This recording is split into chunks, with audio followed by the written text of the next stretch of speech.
And we are live. We are live, football fans all over the world. Welcome to the channel. It is Chosen Wisdom Football, and today is the day of reckoning. Today is the day that the Lord has made for Manchester United to be humiliated, to be thrashed, to be bullied, to be ambushed, to be ravaged, savage. I'm joking. Anyway, welcome to the channel, guys. Hope you've had a good day. Hope you had a good week. Listen, this match was coming. We got to play Liverpool. We can't avoid this game. And this game is here. This game is now at Anfield. And I know Liverpool, they've been avoiding playing matches last 4 or 5 weeks, postponing. But today, I knew this match wasn't going to be postponed. I think Liverpool smell blood. And just like the previous matches, I will straight away say what I think is going to happen. And I got it right. Against Bournemouth. Is it Bournemouth? Yeah. Against Bournemouth, I said we're going to lose 3-0 and we lost 3-0. Against Newcastle, I said we're going to lose 3-0. We ended up losing 2-0, but it could have been 3-0. Today, I think it's going to be a 4-0 game. Based on everything that's happened before, what I've seen with my eyes, what you, all of you, have seen with your eyes, we are all expecting no emotion. Let's not do the emotion stuff. Just objectivity. We're all expecting a loss, and a good loss. My issue with the team today, guys, is once again we are sitting back. Once again we're playing with 5 defenders rather than the 3 defenders and the 2 attacking players as wing back. We're playing very defensively, very negatively, and it's now full knowledge that as soon as we moved Ahmad from the wingback positions, as soon as we started playing more defensive players in the wingback positions rather than attacking players, we stopped scoring goals. We have not scored a goal since he's done the Dalot and Mazraoui wingback. We have not scored a goal since he's done that because they don't provide any attacking threat. It's clear. My worry, guys, I'm not gonna lie, is that this manager is doing things, that I didn't expect him to do. First and foremost, Martinez. The fact that Martinez is the reason why we've conceded about 7 goals in about 3 games. He's the reason. He's 80% of the reason. Most of the goals we've conceded are individual errors, and about 70% of those individual errors have come from Martinez, around Martinez. Yes, Onana's been responsible for a few of them, but majority of them has been Martinez's lack of height, Martinez's lack of strength, Martinez misplacing a pass, so on and so forth. And even though he keeps making mistake after mistake after mistake, he's rewarded with a start. That's a concern. Playing Kobbie Mainoo in the double pivot when we're all screaming for Ugarte and CASEMIRO to start is another mistake. Kobbie Mainoo, in my opinion, cannot play in a double pivot. He can play in a double pivot, but that's not his main position, and that's not his strength, and that's not where he's going to fly. I don't think he should be there at the age of 19 playing against Liverpool. I feel sorry for Kobbie. Kobbie is going to get run ragged today. Secondly, playing Bruno in that 10 position over and over again, mistake. And the worst mistake, in my opinion, is that he thinks out of Zirkzee and hojlund, I reckon he believes, this manager, that hojlund is better. And that is scary. Because if you know ball, and some of you will disagree because you don't know ball, but if you know ball and you watch Zirkzee and you watch hojlund, the way they play football, just the careers that they've had, one of them can play actually football, the other one can't. Our best result, even the Everton game, our best football really comes with Zirkzee on the pitch, linking the play with the players. hojlund can't link the play. The game has started, guys. The game has just kicked off, by the way. So I'm not gonna lie, some of the mistakes that the manager's making and some of the things that he's doing, I don't have a lot of patience for. I really don't have a lot of patience to see this manager make mistakes that I don't think he should be making. I'm being honest. it's difficult position. It's a difficult situation to be in as a Man United fan because he needs to figure it out. The manager needs to figure it out. I get it. And he hasn't been watching Man United for the last 4 years like we have. So we as fans, the intelligent fans who understand football, we know which footballers are not good. We know what's wrong with the team, maybe more than he does, right? But it's almost as if we have to just wait and find out and wait for him, wait for the manager to see what's wrong with the team, wait for him, and that will take time. Sometimes he'll believe in players, right? This manager that we know are not good enough. And we have to sit here and go through the pain and watch him figure it out when we already know the answers. And that is flipping frustrating.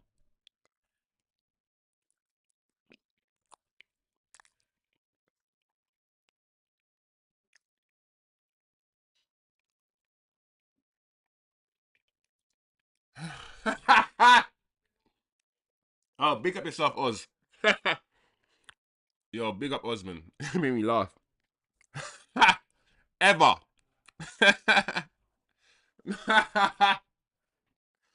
Hey, I'm not gonna lie, Oz, yeah. One of the annoying things about being a Man United fan, yeah. So you Arsenal fans don't really have it as much. Your ex-players coming out of the woodworks, dictating the narratives, telling people who should. Our ex-players, yeah, because Man United have won so much, right? A lot of our players are legends in the game. Like, because they've won those of Rios and Gary Neville's. So we're constantly hearing Michael Owens and the Scholes, Rios, we're constantly hearing them. And whenever they speak, everyone jumps. And that's the issue. None of these guys, yeah, we call them the Fergie fledglings, yeah. No footballer that came out of the school of Fergie has gone on to do anything after football. No management, no coaching, no nothing. The only person that's gone on to do anything is Van Nistelrooy. And he's not English, he's not British. He learnt his football in Holland. Van Nistelrooy learnt his football playing Dutch football. That's different. So this Fergie way of go on lads, go on and run around and be passionate and all these things, all that this Fergie passion stuff that all his fledglings know how to do, it doesn't work in football because you gotta be tactical, and you gotta understand football. And these guys, when you listen to Scholes and listen to these guys talk about football, they don't really talk about the tactics as such. All they ever talk about is passion and how much you got to run and how much you got to work for the badge. I feel like they relied heavily, and if you watch Man United back in the day, we were a gung ho everyone run back and sit back, and everyone run attack. It was usually go on Dalot, go on Dalot. It was usually Alex Ferguson's number twos, yeah, like Carlos Queiroz, Rene Mulstein. It was usually Alex Ferguson's number twos that did the tactical stuff, you know. And on top of that, it was Rooney who came out, yeah, after his long career. And when they asked Rooney who was the best, and I don't know if this was a dig at Ferguson, who was the most impressive manager you worked under, and everyone was expecting him to say Fergie, Rooney said Louis van Gaal because Louis van Gaal taught me about football. He taught me about space and positions, and he proper educated me. And that's a big indictment of football. Listen, you can still win a football match, yeah, by doing the basics. But football's moved on from Fergie. I don't even feel Fergie could win the league right now with his philosophy of football. I think football's moved on so much. Back in the day, Fergie used to buy all the best players. Man United just had the best players. When we wanted Carrick from Tottenham, come here. Berbatov from Tottenham, come here. Van Persie, come here. Whenever we want all the best players, we'll get them. Now, Liverpool's got the best players. Man City got the advantage that we had back in the day is not there. So systems now are more important than they were before. Long are the days where you used to have all the best players on your team.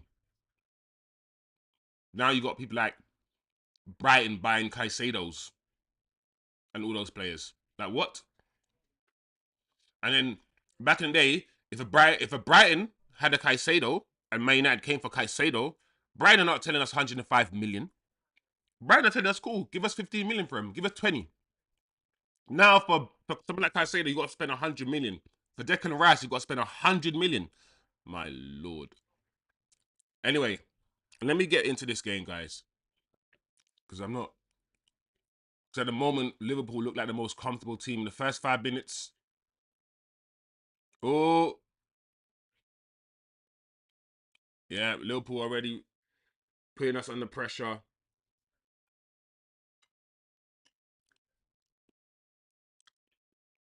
Yeah, is it a corner?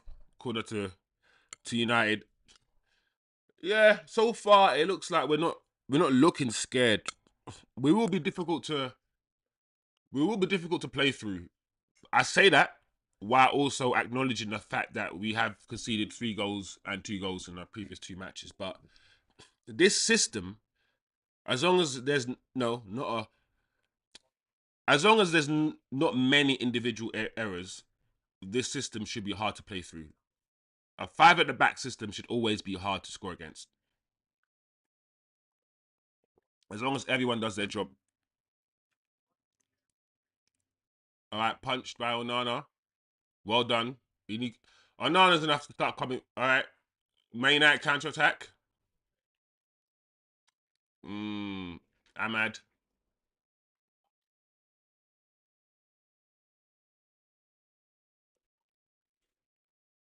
Maney. Oh, that ball for Maney wasn't good. The problem with having Maney playing double pivot, yeah, is the fact that Ugarte is playing in the double pivot. Ugarte doesn't. He's a destroyer. He's a less good version of Kante.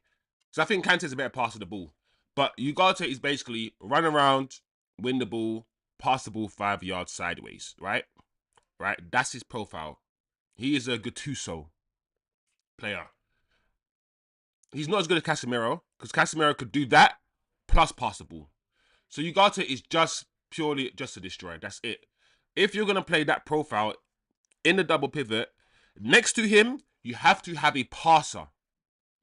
You have to. That's it. And there's no conversation. You can't have one man in a double pivot who can't pass the ball, and next man Kobbie, he does short, intricate like passing and dribbles with the ball, takes loads of touches. That's the wrong profile. That's a 10. That's not what you need next to Ugarte. Is a Pogba sort of player. What you need next to Ugarte is a passer, someone who can dictate the game, someone who can do short passes, a Carrick maybe, long passes, every kind of passing. You can shoot. You need, and he can run back and can tackle. You need that sort of baller next to Ugarte, and we don't have that. Bruno's probably the closest profile we have to that. So Ericsson hasn't got the legs. So if anything, Bruno should be playing in that position, and maybe Kobbie should be playing in the 10. Since Kobbie's very good under pressure, Kobbie could drop a shoulder. Kobbie can work in the small areas that Bruno can't work in. And that's why I'm like, what the way he's profiled them, I'm not sure why he's done it this way and why he's playing or he continues playing this way. Yep, Hojlund can't hold the ball up. But I'm not gonna lie, Liverpool are not playing amazingly well, so far.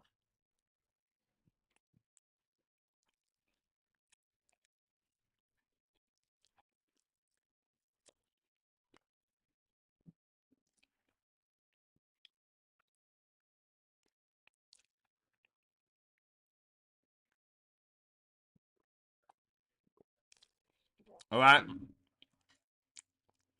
Mazraoui, Dalot.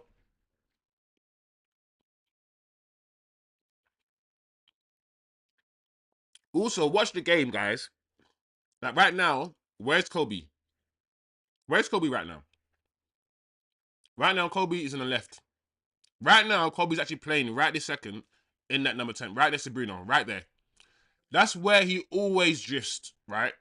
We all see Kobbie drifts in that little inside 10 channel. Always drifts there. That's his position. Play him there. Play him there. The manager has said himself, right, that Bruno cannot play with his back to goal, which is what number 10 does. Play with his back to goal.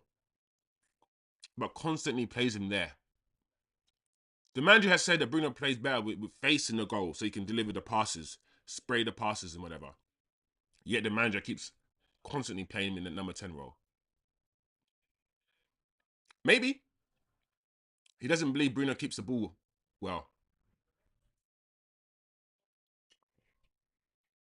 Maybe he believes Bruno keeps the ball away too much and he doesn't trust Bruno in that double pivot. I don't know, but it's very strange to me. Anyway, smash the like, people. If you're jumping in, smash the like, let the channel grow. Let it grow like a young tree, about to bear fruit.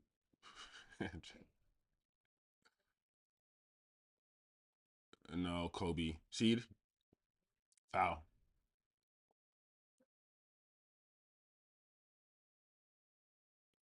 Listen, a draw would actually be a great result for us. It would actually be a great result. The thing about Liverpool, that they're probably not gonna, unless it's a corner, they're probably not gonna threaten us too much, set piece wise.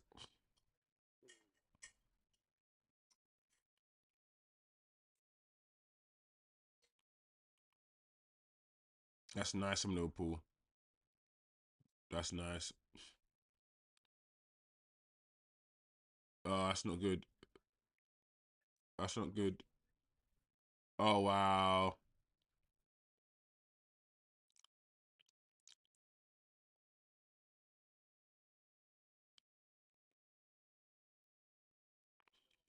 Once I'm not gonna lie, guys. That clearance here from Martinez, yeah. That's what I'm trying to say. We all saw just now in that movement, yeah. The ball came into the box, yeah, and Martinez, his clearance, he side foot passed it straight to the Liverpool player. That's the same thing he did in the other game, and we conceded a goal. The ball came to Martinez. Rather than put his foot through it, he decided to pass it 2 yards to another player, to the opposition player, and we conceded. Just now, we saw in that move, he passed it to a Liverpool player who had another shot. He did that. Why did this guy, when we all seen what he's doing, we all see the trash he's doing, why does he keep getting picked over and over again by this manager? Does this manager feel like he can't play no other player there? There's no player that he can play there other than Martinez. It doesn't make any sense.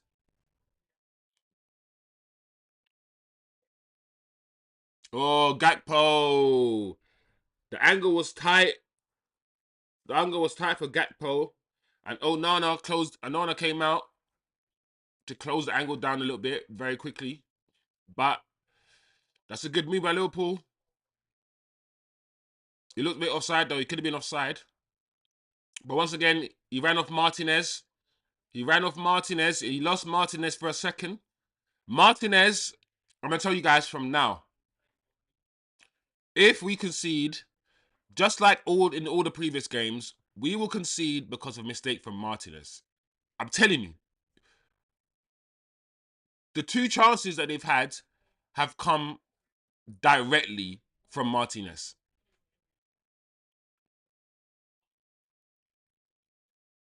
So we can clearly see the pattern emerging. And you know me, I like patterns. So we'll continue to see where I go on with Martinez today. Anyway, Liverpool's got the ball. 14 minutes on the clock. We're not closing down. We're not trying to press, really. And it feels like Liverpool now are starting to get into their mojo, get into their groove.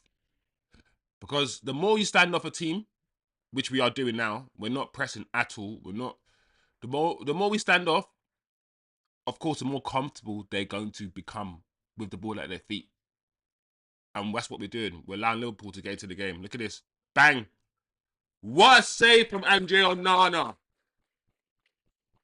That should have been a goal. Maybe potentially could have been 2-0 already. What a pass. Look at this pass from that dinked pass. Ooh. What a save. And and the thing is, these Onana haters, yeah. I'm not an Onana hater. I like Onana. But these guys will see Onana play well for a whole 6 months in the year. Listen, I'm somebody, right? If you play rubbish, I'll critique you. And I say, listen, this is why you played bad. I don't think you had a good game. And if you play well, I'll praise you. I'm not somebody who, there we go, corner for Liverpool. I'm not somebody who keeps attacking a player even when they're playing well. Like, I'm not going to say because Andre Onana made mistakes in the Champions League in his first season, in his first 2 months, and he's been playing well ever since. Because of those 2 months, he's rubbish. That doesn't make any sense to me. He has made mistakes, Onana, and I have criticised him. And I do think long term, I'm prepared for another goalkeeper. I'm prepared for this manager to sign another goalkeeper. However, Onana isn't the main problem at United right now. Of all the problems at United right now, I believe the goalkeeper is probably the least. He's not the best goalkeeper in the world. He isn't, and he makes mistakes. But David Raya every goalkeeper watch football. Every goalkeeper boots it. Every goalkeeper makes mistakes. They really do. Anyway, we got life. Free kick to United. Headed down by Maguire. A nice from Salah. Ah, lucky Liverpool. I know Oz wants United to win. It's the first time he's probably going to root for United in his life. Oz. It's like, it needs Liverpool to lose some Arsenal after their performance yesterday. Listen, I'm surprised Arsenal even won the previous game without Saka. I'm expecting Arsenal to fully implode without Saka. But this Wanyeri kid, I ain't gonna lie, this Wanyeri kid looks alright, you know. I like Wanyeri. I like what I see of him.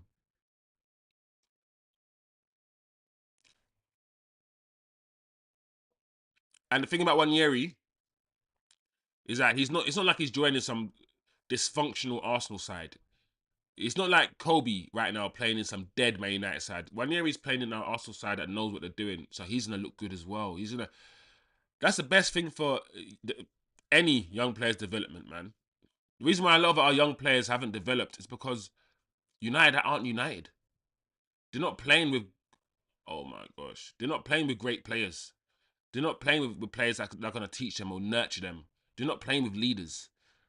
And I'm not saying Arsenal team have loads of leaders at the moment, but if you're a young player right now, 17, 18, and you're playing for this Arsenal team, you're going to get the ball. You're going to, the football you play is going to be better. You're going to be more confident. Right now, Arsenal are a good team to break into right now if you are a youngster. Especially the way Arteta's moving.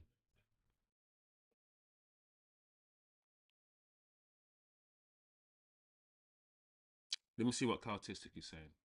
That Onana save is a goal for United or for Liverpool. Liverpool will score and he is keeping down how much they will score. Well, yeah, man, that's true. That is the job of the goalkeeper still. But Onana does that. There we go. Are we through here? Ahmed! Ahmed! You fucking idiot! Dalot, you cunt! Sorry.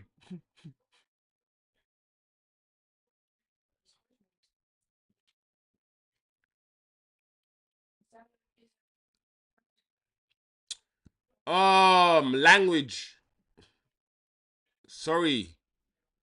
Oh. Just put on the floor, you dickhead! Why are you doing that?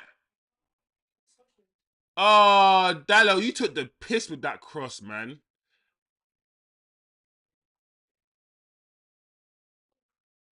Oh, I'm mad. Ahmad's injured. Thing is, at the same time as I feel that the ball was played behind him, at the same time, I'm like, Ahmad, you don't need to be like, Ahmad, you're good. You got space. But I'm thinking all that space in front of him, that just play the ball on the floor and fizz it. Play the ball on the floor and fizz it. Like, why did Dalot need to lift it? I don't get why Dalot need to lift across. Like, Ahmad was already in front of the Liverpool defence, which means he didn't need to lift it over anybody's head. So he was already, and he was behind Dalot, so Ahmad's not offside. So I'm like, it's a combination of maybe Ahmad running past the ball. As soon as the cross left Dalot's feet, Ahmad needed to just halt his run, but Ahmad kept running. But the ball needs to be straight. It's a fact Dalot's put curl on the ball for no reason, and he's put it in the air for no reason. Anyway, Liverpool break. Well done, United. Listen, I'm expecting a Liverpool win. I am. But right now, Liverpool have had one good chance. Man United have had one good chance. We're playing at Anfield. This is not bad. This is not bad. This is not bad.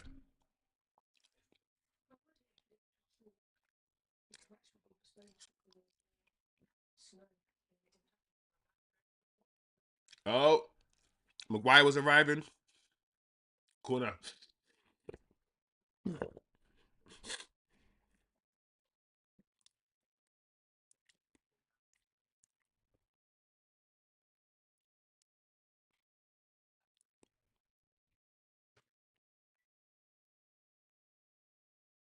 So far, we are. Oh my lord, Dalot. Dalot, you're gonna get booked, bro. What are you doing there? I don't understand. What's Dalot doing? I'm not gonna lie, yeah. One, what's he doing? And two, it was so easy for Salah to turn Dalot, bro. Like, Salah didn't drop a shoulder. He didn't do anything skillful. He just stood there and just turned his body, and Dalot somehow ended up on the wrong side. He didn't do any skill. It just Dalot was just holding on to him and just. I just don't understand what Dalot was doing. It's just crazy. It's like he didn't want to play football. He gave up playing football and just focused on just hugging. Anyway, there we go. Oh my lord, Bruno. Oh, Bruno, wrong decision.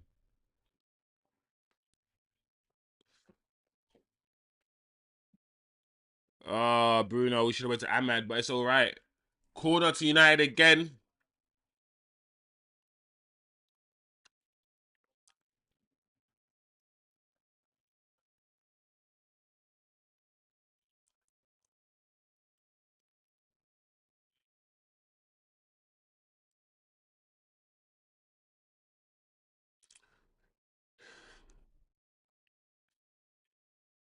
I can't wait until we start playing. I mean, we probably won't. We probably won't, but I can't. I just feel like, imagine what United will look like. Hey,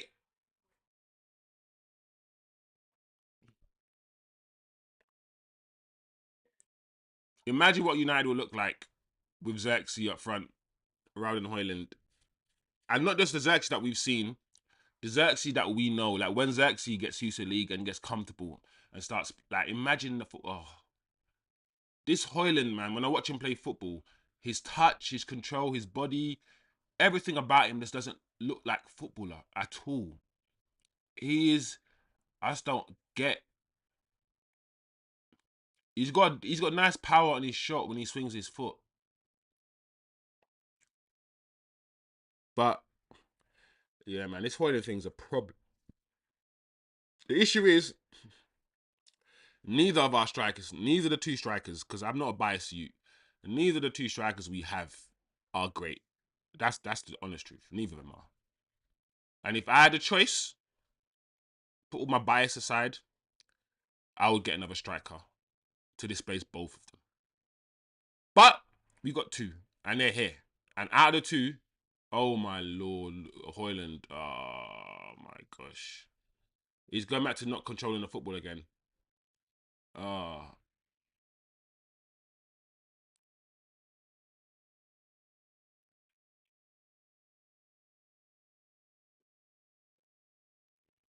Oh, Masraoui.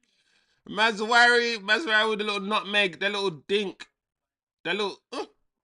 It was so effortless as well, the way he just put it through man's legs. Right there and then, yeah, Bruno didn't really have anyone behind him.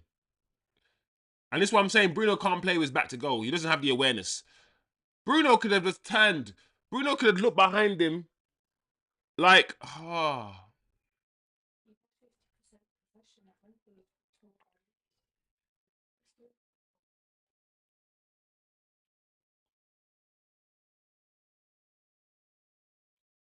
man. Osman says it's not the peachiest cross ever, but Ahmed runs past it. Yeah, yeah. He also does run past the cross. But I'm also thinking if Dalot, if Dalot looks up, you know when like if you're delivering a cross, right, you can see the person that you're gonna cross the ball to. So you make sure the cross, you can see his speed, you can see where he's running to. So you put it in the area that he's gonna run onto. It's your job. The person doing the cross is their job to make sure the person receiving it is receiving it in the right way. However, also Ahmad, if he's running and he's looking at the person who's crossing it, yeah, and he sees that the cross is a bit curly, maybe in that split second, just slow your run down a little bit. But I don't know how much you can do that in a moment. I think the onus is more on the cross. But at the same time, yeah, I just feel like the cross should have been on the floor. I would, if I was in Dalot's position, I wouldn't have crossed it in the air. Because Ahmad is like 5 foot. So delivering a cross in the air for Ahmad to header is already a risk because it has to be perfect for him. He's a midget. So fizz it on the floor. Fizz it on the floor, let him tap it in. Easy goal. You know? It is what it is, man. I'm not fully happy with Dalot anyway. I feel like Dalot needs to be doing better in the positions that he finds himself in. But anyway, left wing back with an unnecessary, silly yellow card at 25 minutes. Just what you need versus Salah. Well, you're, taking the words out of my mouth. Was Dalot? I like Dalot, and I like Dalot playing right back for Man United. He got Player of the Season, right? Playing right. He got Player of the Season playing right back for Manchester United. But then since this manager's come in, he's been playing left wing back. So not only is he playing not playing left back, he's playing left wing back. He's playing advanced position. It's not his position, basically. I don't think playing in attacking positions, especially on the left, is his thing. He's right-footed, Dalot. So even though I'm cussing his left-footed cross, Dalot's actually right-footed. So he just put that cross in, Dalot, on his bad foot. On his bad foot. Oh, Salah's. Was that Salah? I thought that was Salah.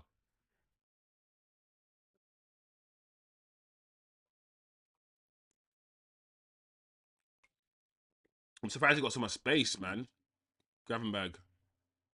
That was close from Gravenberg, man. But, oh, I ain't gonna lie.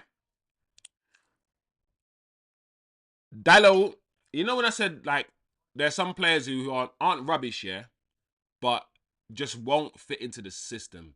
I think Dalot's one of them. I think Dalot, as a right back, cool, cool.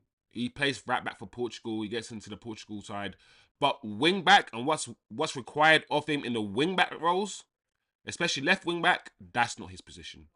So I can't see Dalot surviving as left wing back in this new rebuild that United are currently doing. I can't see it.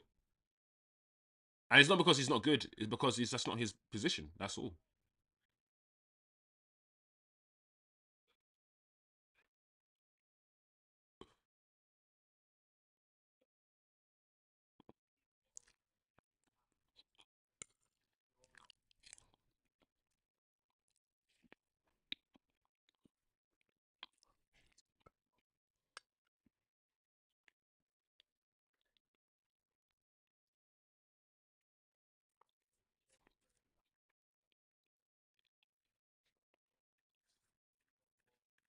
That's better, Hojlund. Hold the ball up, man. It's better. See, there's no agendas, man. If Hojlund starts doing the right thing, I'm happy. At the end of the day, I want my team to win.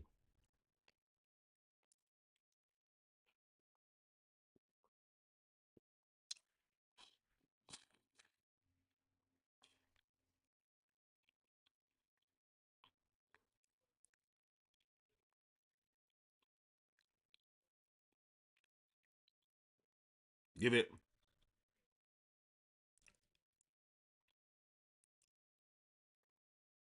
If I'm being honest, I expected more, a bit more from Liverpool, especially at home, given the way they have been playing. But it's also quite interesting to understand that despite the fact we've been playing badly and we have not been playing well, all the goals we've conceded, most of the goals we've conceded, haven't have been because of individual errors. So, by that sort of like thinking, if the players just do their job today and cut out the individual mistakes, it means Liverpool are going to have to work for their win. Like Arsenal, the game that we had against Arsenal, there weren't that many individual errors. Arsenal had to work for their win. In fact, Arsenal's goals came from 2 set pieces. They created nothing. Man City, they lost against us because our structure was fine and we didn't have the individual errors.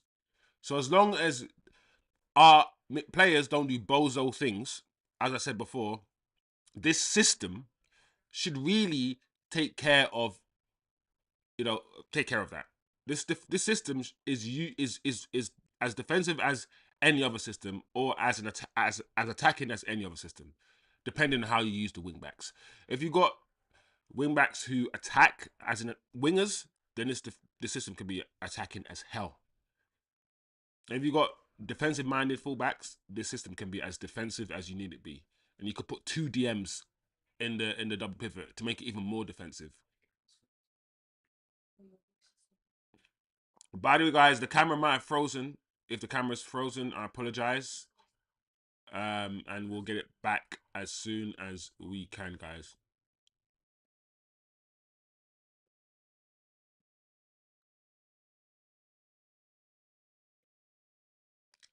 Hojlund controlled the ball, but after Hojlund controlled the ball, he fell over. One thing which is always true about me, yeah, is that all I do, yeah, is say what I see. And what we all see is Hojlund is routinely on the floor. Whenever he is having a one-on-one with somebody, a duel with somebody, he is routinely on the floor. And he's big and tall. Hojlund, for a professional footballer, lacks enormous he lacks balance. His balance is really, really bad.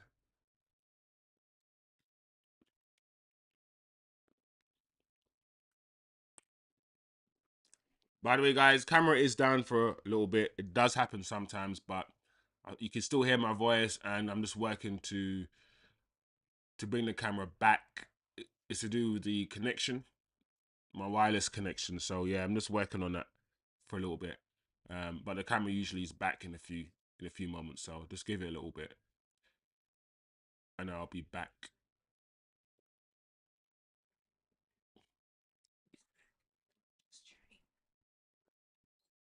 Liverpool are putting out under pressure now. Oh, what a touch from Gravenberg.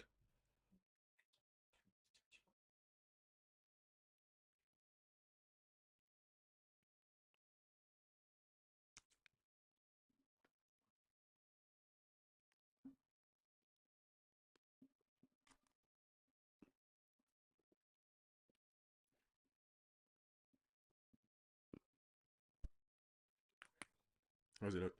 So I can't see it because it froze again.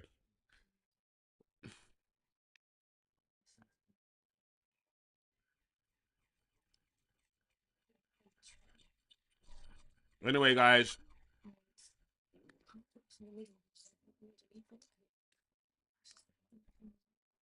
Yeah, but I didn't press the button at all. I just put it in.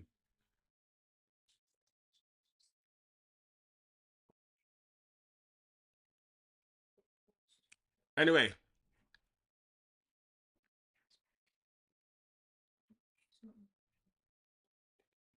Salah.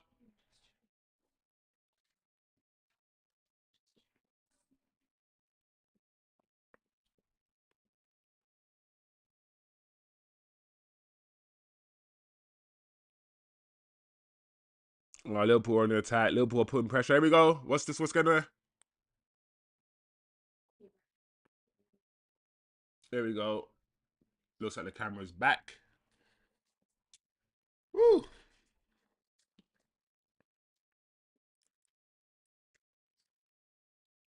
Looks like the camera is back. And this game is very physical. It's very combative in the midfield. Having Bruno as a 10, because he drops into midfield as well and helps out. So the midfield battle is quite interesting. Possession wise, United having decent amount of possession. It feels 50-50. So it will be interesting to see what the actual stats are. But it feels 50-50. It feels even enough. It still feels like, United hitting Liverpool more on the break. Liverpool it feels like Man United hitting Liverpool on the break. As in, Liverpool looks like they build up better from the back. They're building up better from the back. We are keeping the ball at the back and then hitting Liverpool on some sort of counter attack. So it depends. I feel like the possession is equal between the two teams. I feel like Liverpool are keeping the ball higher up the pitch while we are retaining our possession in our defense, and we are going to, or we're at least playing a more attacking or counter attacking type of football than Liverpool are. Liverpool still have slightly more territorial control, I believe. They're keeping the ball slightly higher up the pitch than we are.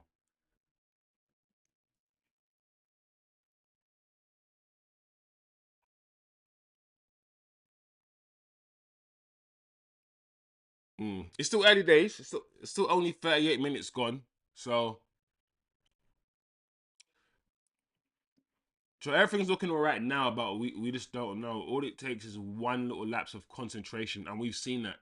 We've one corner kick.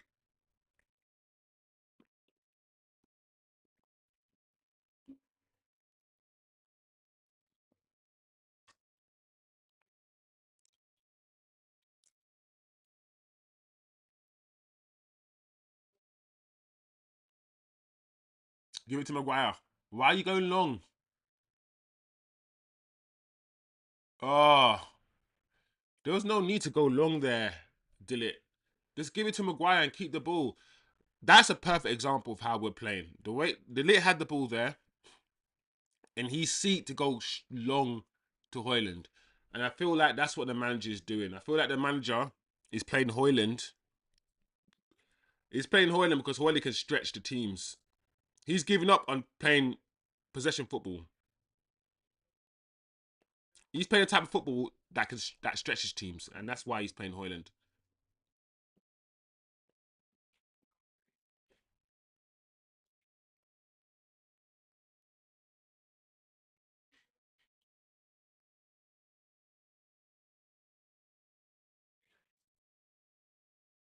Oh, Martinez, man, what was he doing? Ah,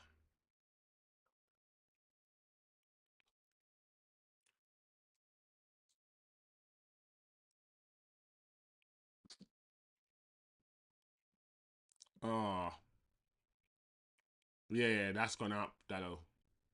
That cross was poor. All right, Ahmad, give it now. Well done. Come on. Oh, why? Why?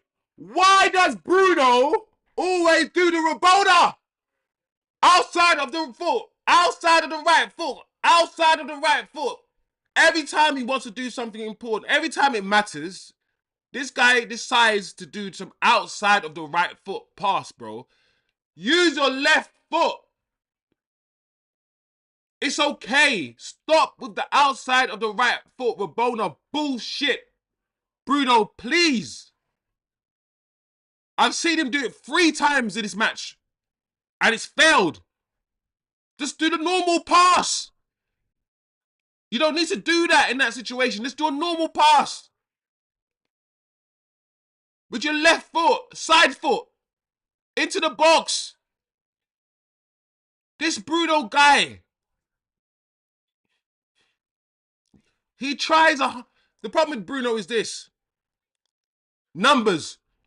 People think he's good because he does this thing 100 times. And eventually, that one time, it will pull off.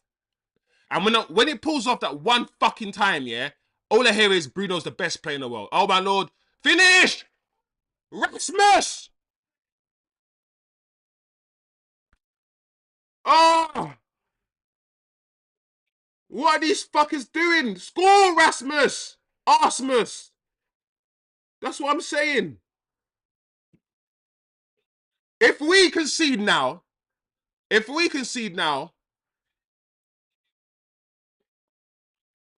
good.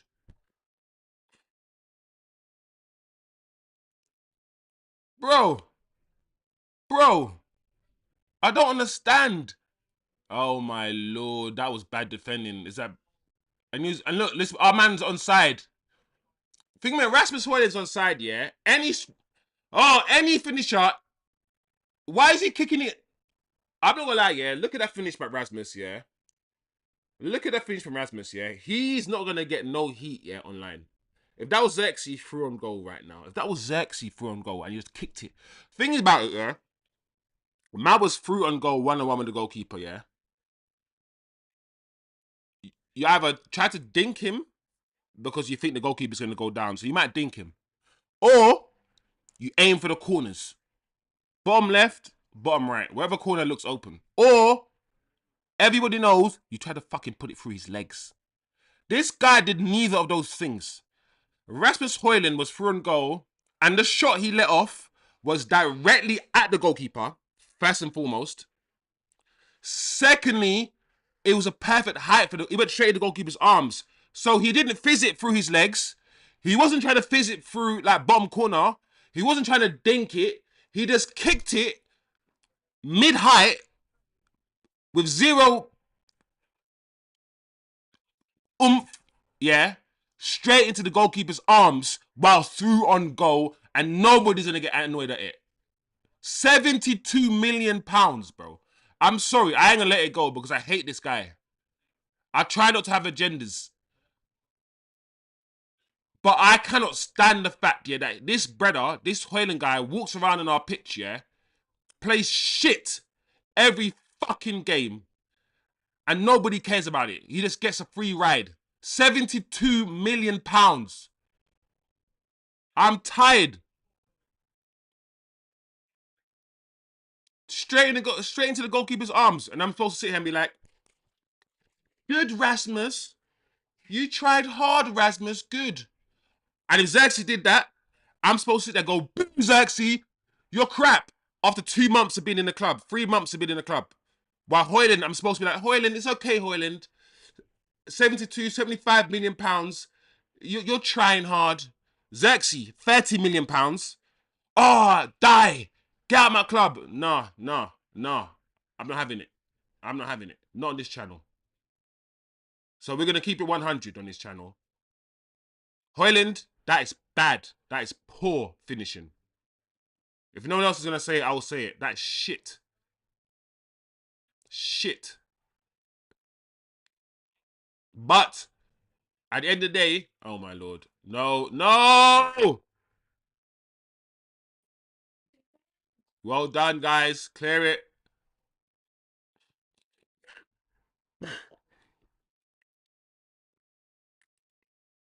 Liverpool are screwing, turning the screw, as they say. Last couple minutes. No, that's not good enough.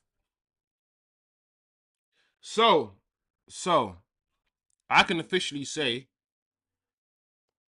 I can actually officially say, because it's good to always watch football with people. Because sometimes when you watch football by yourself, yeah, and you come to certain conclusions, and you go online and you see how some people have taken something completely different from the same game, yeah, that you all have been watching. You're thinking, how the hell have you taken that from the game?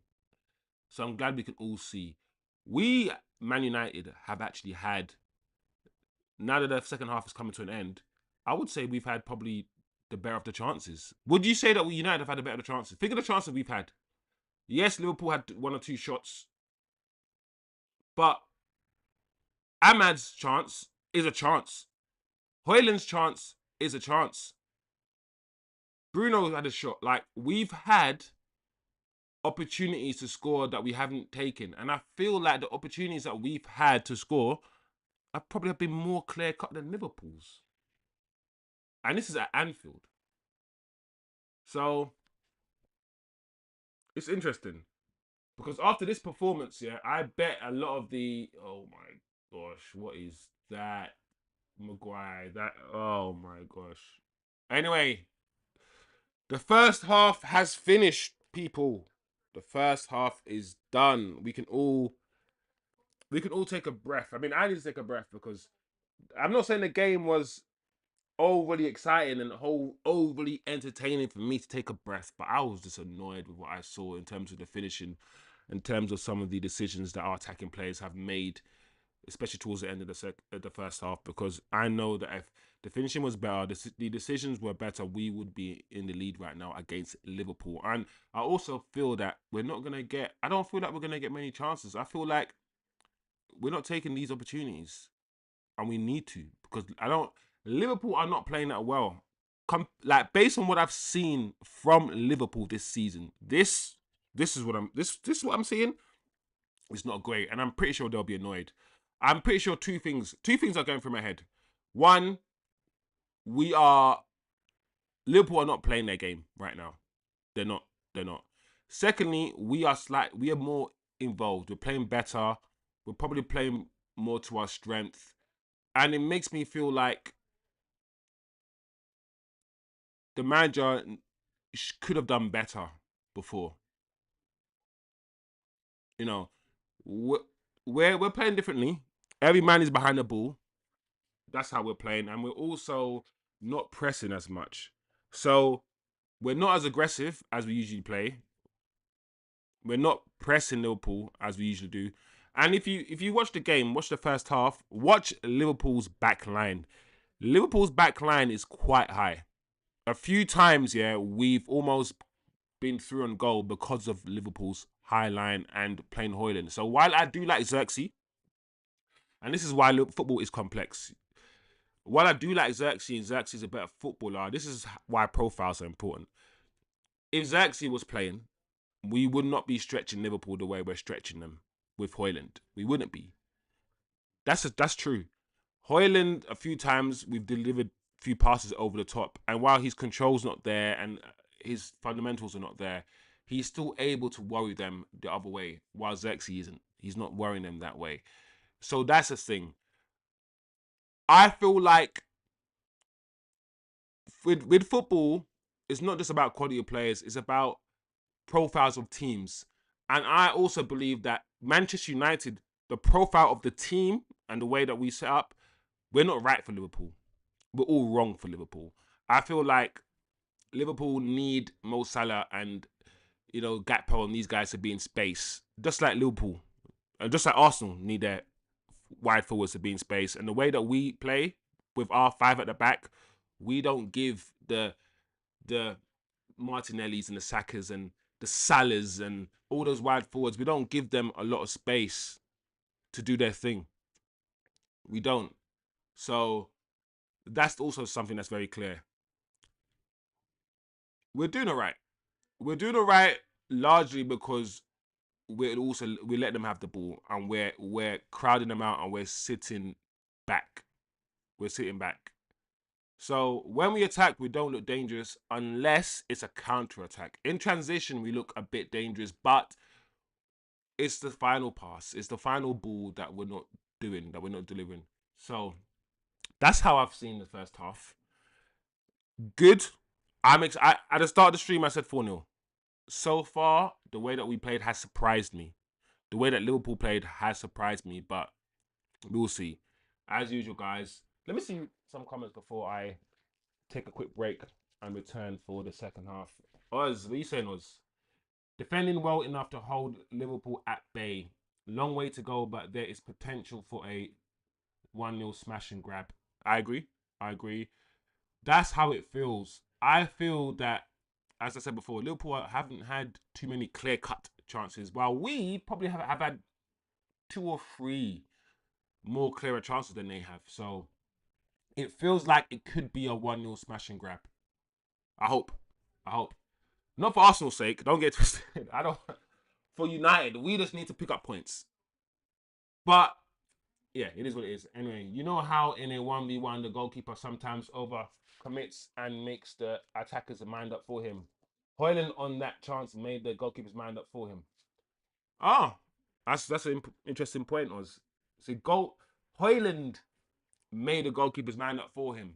I just feel like the goalkeeper just stood his ground. The goalkeeper came out a little bit and just made himself big and said, all right, you're going to have to do something special to beat me. You're going to have to prove to me that you're not just someone who can kick the ball hard. You're going to prove to me that you're smart, that you know what to do in these circumstances. What do you think Van Persie would have done in that circumstance?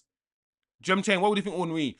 Like, put it this way, yeah? Martial, yeah? Antony Martial is not missing. You and I both well know in that position, Martial's either not making the goalkeeper.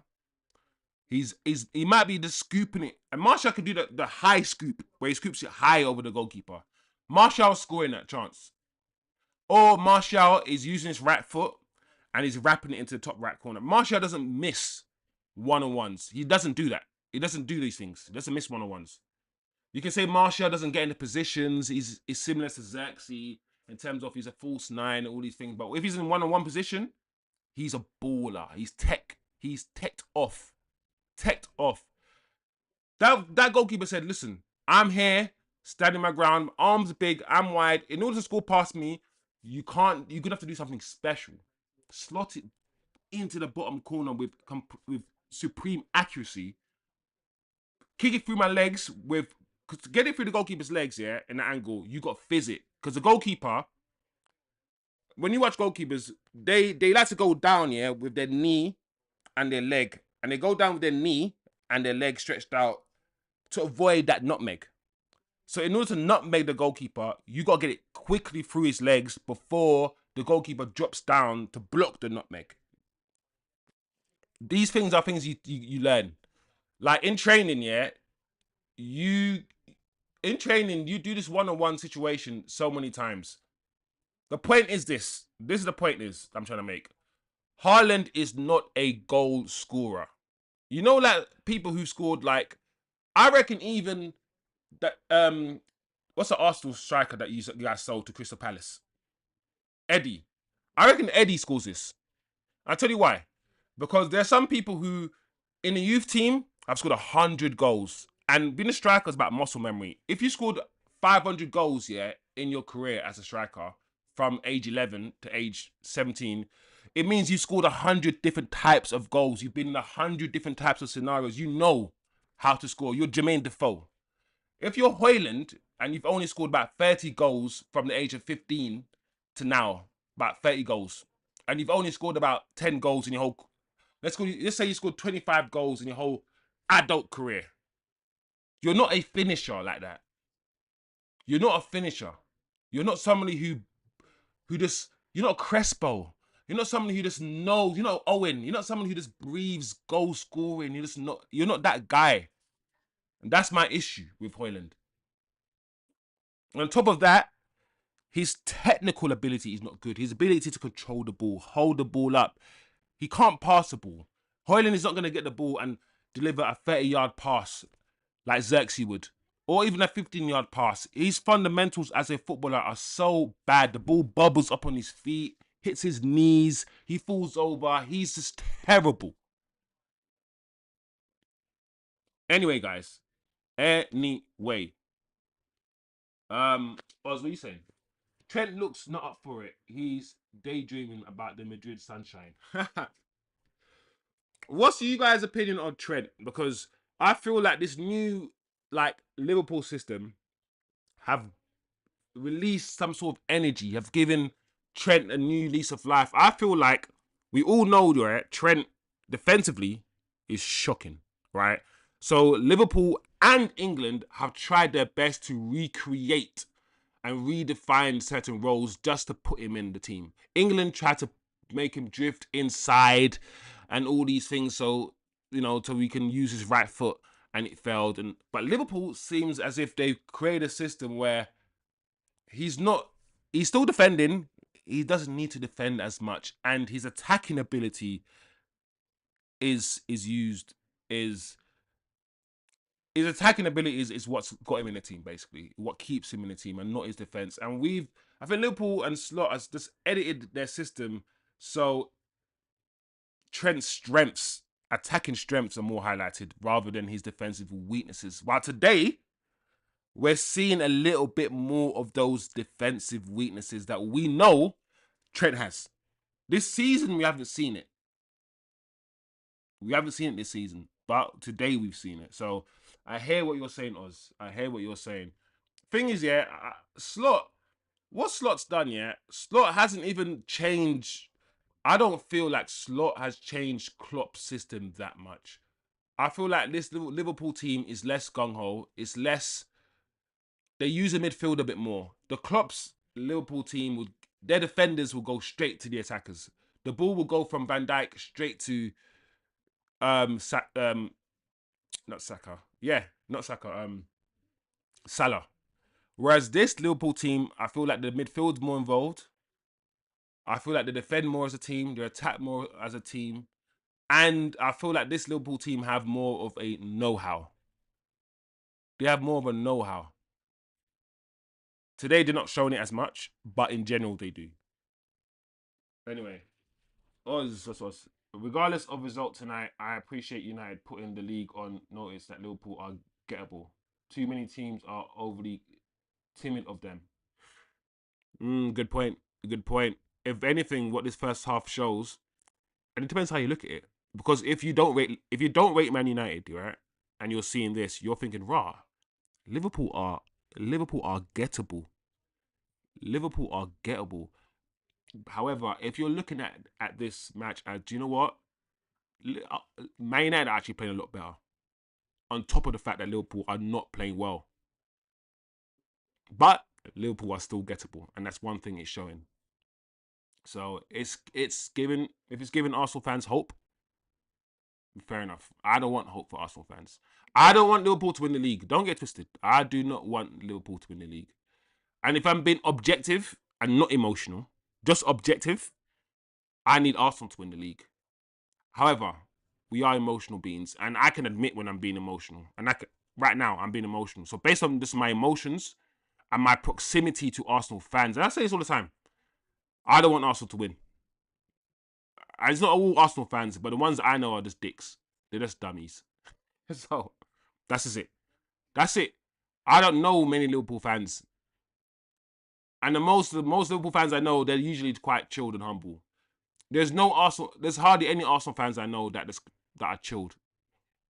And Arsenal fans talk the most. They talk more than Liverpool fans, even though Liverpool are much more successful. It doesn't make any sense to me. So based on that, I want Liverpool to win. But Liverpool are Man United's main rivals. So objectively, I should always technically hate Liverpool more than Arsenal. I should. And in some ways I do. Hate is a strong word though. But anyway, guys, I'll be back in literally 1 minute. 1 minute.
We are back. We are back. And I'm still black. I'm joking. I felt Liverpool haven't even got into like second gear yet.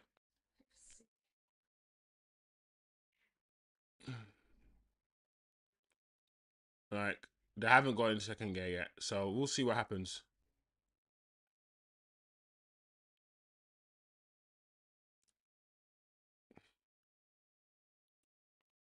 It's a shame that Hojlund, yeah, by the end of this season, Hojlund, yeah, would have 100 appearances or something from like for Man United. 100. Can you imagine, yeah, someone like Hojlund, yeah, 10 years ago, managing to get 100 appearances for United? Do you know how like hard players like Nani and Anderson had to work for like their 100 appearances? And then we have people like Hojlund that by the end of the season would have 100 appearances, probably like 20 goals after 100 appearances. And Zirkzee won't. By the end of the season, Zirkzee probably have like, and then people like players like Sancho don't get played. Sancho don't get played. It's just like who decides who makes it and who doesn't make it. Often, a lot of the times, especially with United, we just get rid of some of our best players because the fan base don't understand football.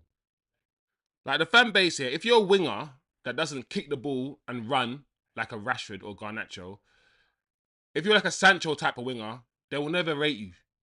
They'll never rate you because you can't kick the ball and run past players. That's how they see football. Think about United fans, especially the ones that go to Old Trafford, yeah? They see football in a very basic way. If you run around and do loads of side tackles, it doesn't matter if you get the ball or not, or win the ball. It doesn't even matter if you're effective, if you actually do anything. But if you appear to be running around, if you appear to be trying hard, like a Bruno and Hojlund, and they like you, you don't actually need to be good at football. That's what they like. They cheer that sort of stuff. If you kick the ball and try to run past a man, they like to see that because they say that as you're trying. If Sancho keeps holding the ball, doesn't lose the ball, doesn't try to beat, doesn't kick the ball past a man, and that's not Sancho's game. Sancho will put his foot on the ball, roll it back, pass it back. They boo. Oh, he's passing the ball back. He's passing the ball back. He never tries to beat his man. Oh my gosh. Well done. It's That's the kind of football they only appreciate, that kind of football, one type of football, the old English football. I will say this, right? If Pep Guardiola came to Old Trafford and tried to implement a tiki-taka type of football for like 3-4 years, the Old Trafford fans will boo him at the stadium after the fourth game. Louis van Gaal tried to come to United, tried to do this tiki-taka possession-based football. They hated it. Oh, we're just passing the ball around. We just listen. That's what happens. You retain possession of the ball first. Oh, Dalot, unlucky. I love the issues with Man United and Man United not improving comes from the fan base, the local fans who come, they go to the stadiums, the top Reds who believe football should be played a certain way. You only want certain types of footballers, only want footballers to look a certain way, and therefore they dictate who survives. They boo the Sanchos, they destroy the Sancho, they destroy certain footballers, prop up the garnacho, prop up and protect others. What? How does that affect your brain? How does that affect your mentality? Corner from United. Oh, feel it. Come up. Oh, unlucky. Hey, we're putting Liverpool under pressure.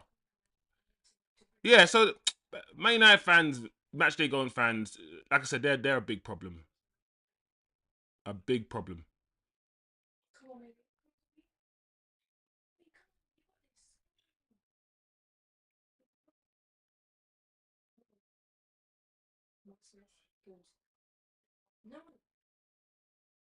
Well done, United.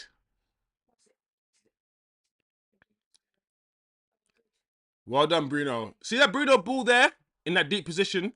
That's where Bruno should be. Bruno shouldn't be. I'm mad. Bruno shouldn't have been a 10. This has got a bit frantic all of a sudden. Flipping heck. Last 5 minutes, 50 minutes on the clock, people. Last 5 minutes, it's just got a bit open. The match has been open. But once again, it's just that lack of quality from both teams. That final pass that's needed.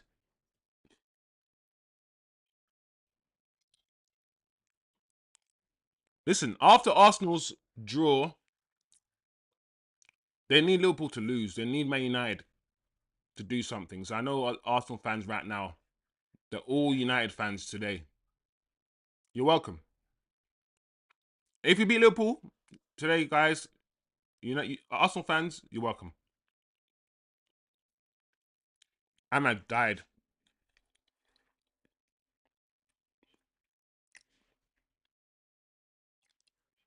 Well done, Dalot. Well done. It's interesting, yeah. I said Dalot was not doing enough, yeah. I said Dalot was not doing enough as fullback, yeah. And this guy, yeah, at the start of the second half, has been doing the most, Dalot.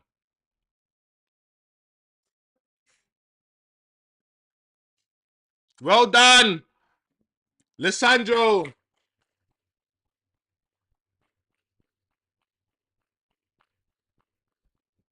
Get in. I'm not gonna lie. Martinez, you have been absolutely dog shite, yeah, for 3 games straight. In fact, you have been dog shite, yeah, since your daddy Ten Hag left. Even before that, you were dog shite. Defensively, absolutely dog shite. But you set up Ahmad's goal for the winner against Man City. You, Martinez, set up the penalty that Ahmad won against Man City. And now again, you, Martinez, today in the attacking position with your left foot, smash the ball in, and you've scored. Well done. Well done, Lissandro. I thought he was going to cross the ball. Wait, is he offside? Let me see. Yeah. He slapped it. He slapped it. Well done, Martinez. Well done. Give credit where credit is due. Well done, Martinez. Attacking wise, I've always said this is the issue with Martinez. Is his ability to pass the ball, his left foot, is his ability to pass from the back good enough for us to ignore his defensive liability? That is a question I want to ask anybody watching this. I've spoken about the goals we have conceded from set piece because of his height. About 4 or 5 goals we conceded because of him. He has been awful. Awful. He has been. Let's not lie. So we have to talk about it. We can't just be like, he scored a goal. Let's forget the fact that he's an issue. Because that's what United fans do. Now United fans will see that he scored a goal, come out of the woodworks and be like, we should never drop him. That's why. No. He scored a goal. Fine. Drop him. Drop him still. Because he's still been playing shit. 2 things can be right at the same time, people. At the same time. 2 things can be right at the same time. We saw what he did. Then we've seen what he did now. Both things happened. So big up yourself, Lissandro. Big up yourself, Martinez. You ripped that ball. Well done. 1-0. Trent, Oz, talk to me, Oz, because you were speaking about Trent just literally a second ago. Was it? You were speaking about Trent a second ago, Oz, and I'm pretty sure was it Trent? That was Trent's side, Oz, wasn't it? That was Trent's side. So it is what it is. I'm happy that we're beating Liverpool at Anfield.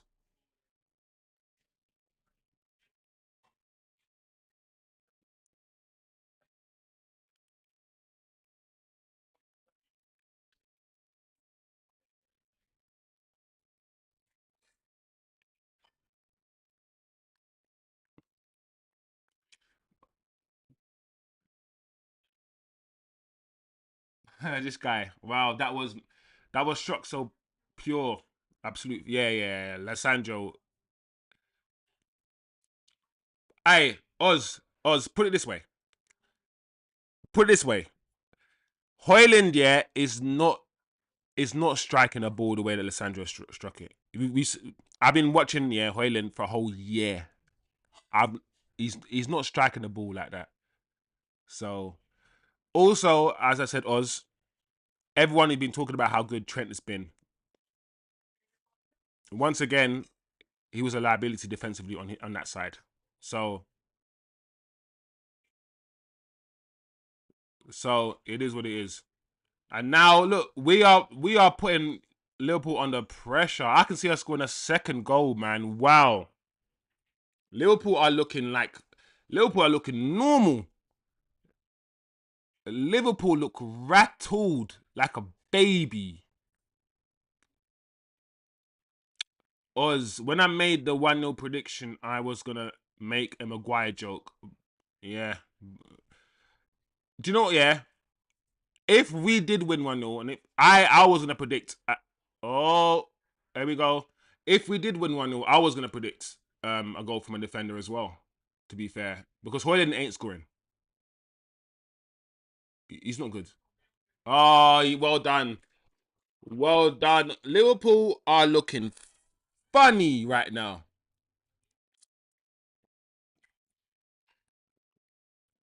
Liverpool are looking rattled. Rattled. Liverpool are looking ordinary. Liverpool look like fucking Steve Rogers before the super serum. Liverpool be looking like the Captain America before he was He's looking at Liverpool look at the skinny Steve Rogers without the super soldier serum. That's what they're coming like right now. They're looking like Thanos without the 5 stones. That's the normal Thanos. Where's the stones, man? Where's the power stones?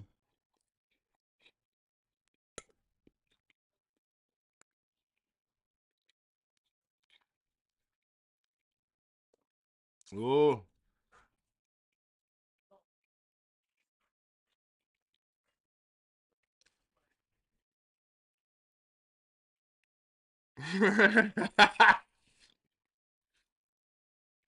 Was it like, nah, Ahmad needs investigation for match fixing. He's having a shocker. Nah, he is. He is. He is. The thing is, I'll be honest, Ahmad's having a shocker. Ahmad, yeah. Let me be real about Ahmad, Oz. Ahmad hasn't actually played well, yeah, since we've moved him. I'll be real. Let me be honest, because a lot of people gas Ahmad, yeah. He hasn't played well, yeah, since we moved him from wingback to the number 10 role. He hasn't really. Oh my gosh, Liverpool gonna score here. I know they're gonna score here. Oh, they scored! Oh, I knew it. I could feel it. I could feel it in my fingers. I feel it. I could tell. I was like, Liverpool are gonna score here. Oh, what a finish by Gakpo. Both finishes have been really good, man. Both finishes have been from the inside channels. Both finishes have been blasts into the net. Into the net. Do you know what? This is slowly becoming an exciting game. 2 goals have been scored. Oh, he's onside. He cut back. Oh, man. Ah, Dalot slides. He sent Dalot to the shops. Look at Dalot. No. Ah, he sent Dalot. He sent Dalot to the grocery store to get some chips and some broccoli. Like, what is this? Ah.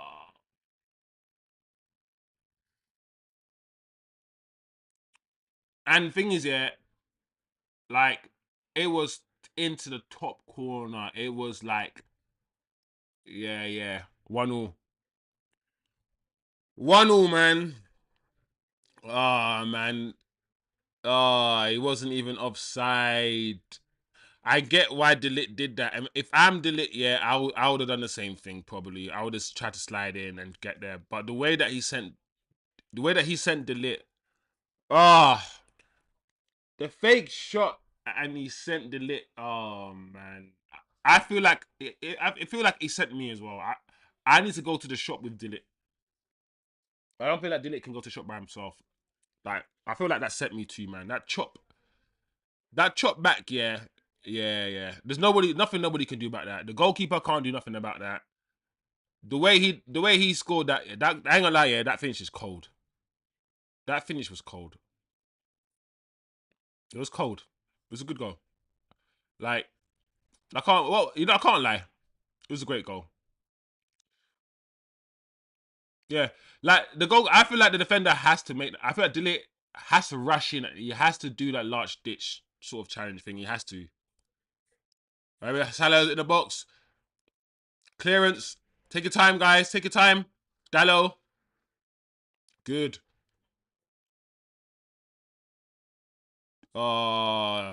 Bruno. That pass, yeah, to Hojlund, that pass should have been outside of the foot. Because that pass to Hojlund just now needed that outside curl. It needed the curl back in rather than curl outwards. So when it's time to use the outside of your foot, Bruno, you don't use it. But you want to be using, hey, here we go. Nice. Width. Where's the width?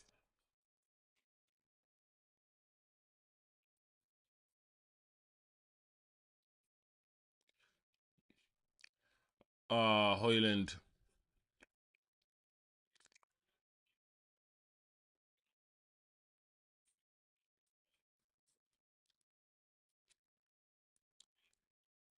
Yeah, Salah. Salah's been quite quiet. And this is why I can't rate Salah. This is why I don't rate Salah as highly as everyone else. Everyone will rate Salah because of his numbers, right? The game that Salah's having right now, where he's non-existent, is the game that Salah has most of the time, in my opinion. Where Salah doesn't affect the actual game. He's not involved in the game, but he'll score. Like he's not, you know, when someone is always involved in the match.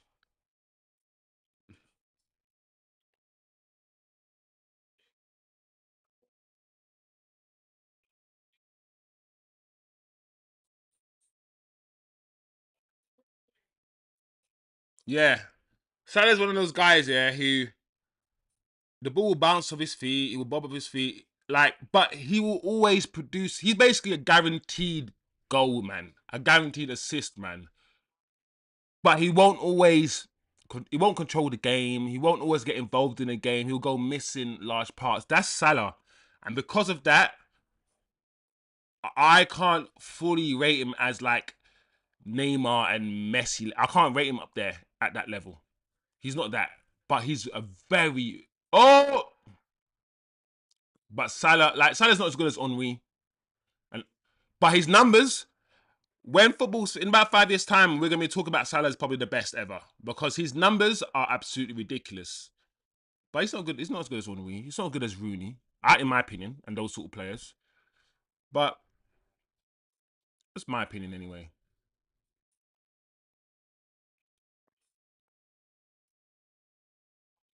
Nah. We need to exploit the wide areas now. So I feel like what this what this structure does, because we're playing with two tens who go in rather than go wide as wide forwards, that causes the fullbacks to come in to mark our inside tens. That's the reason, if you watch, just watch. I'm not saying anything, I'm not saying Spanish. That's the reason why our wing backs often have a lot of space. Because when our wing backs come up, our fullbacks then, the opposition fullbacks have to then go and mark then, which then gives space to our tens. So our formation often, as I said before, gives a lot of space or provides a lot of space for the wing backs.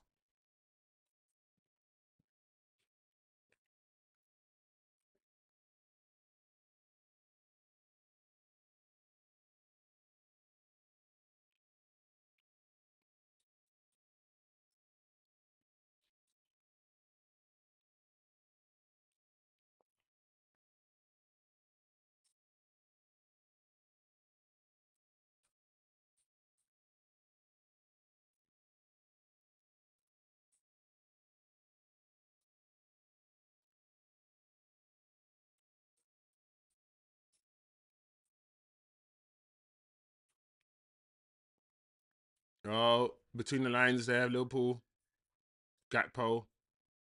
Oh no, it's a McAllister shot.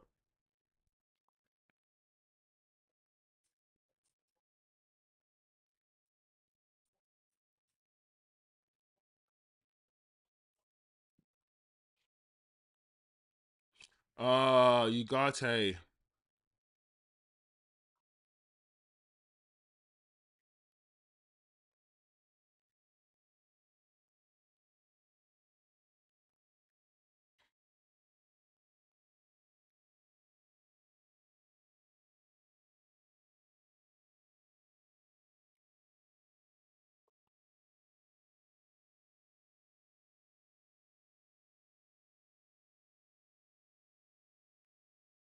There we go.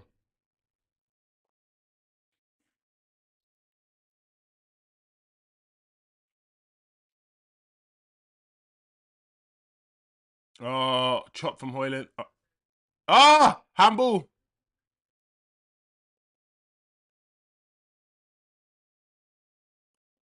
I don't. I don't. It touched somebody's hand for sure, but I don't even know how. Let me see this.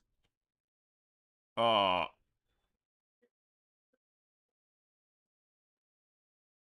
nah. It's difficult. It's difficult. Do what it is, yeah, because it's one of the ones where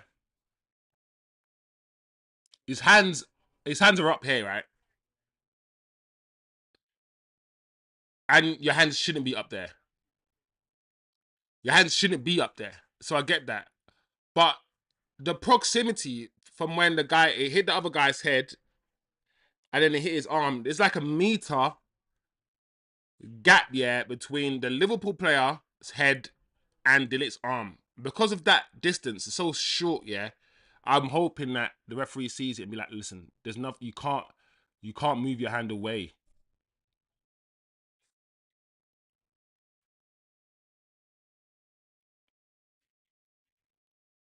It's too close range.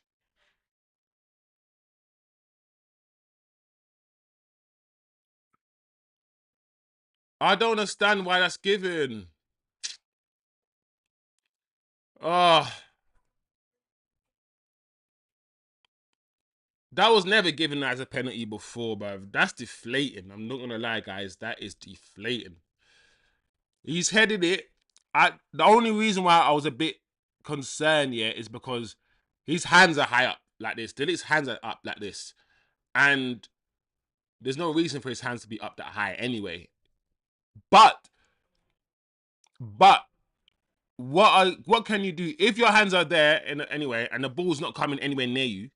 The ball's about to go to the player that's next to you, and your hands are up, yeah. But then the guy headers the ball onto your hand. Then what can you do? What can you do? Nothing. There's nothing you can do. So I don't know, guys. Let me know what you guys think about that, man. There's two arguments to have. His hand shouldn't be up there in the first place. So, you die on that sword. Or are you going down the perspective of the distance between Dalot and the header is so small, there's nothing Dalot can do. He can't move his hand. There's nothing he can do. So I don't know. I feel like this is unfair. Of course. Oh, Nana almost got a hand to it. Oh, oh, unlucky. Oh, Nana, unlucky. So Salah has scored. Liverpool are ahead in the game now from being 1-0 down. Disappointing. 1-0 ahead. We've probably had the better of the chances. Even after going 1-0 ahead, we still had chances to score and make it 2. And I feel like Liverpool haven't played that well, and Liverpool somehow, and they don't need to play well. That's the thing about Liverpool. They're somehow 2-1 up. They're somehow 2-1 up. And it's, Onana got close to it. He got close to it. Unlucky, Andre. That is very, very frustrating, guys. I'm not gonna lie. That's taking the wind out of my sails for sure. I feel like now it's gonna be 3-1. I feel now it's done.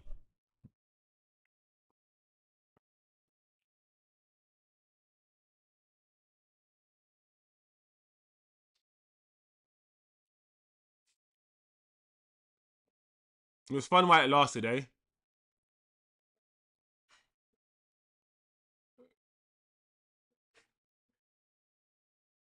Is that ice? Is that snow? On this, I just only just noticed that there's snow on the side of the pitch.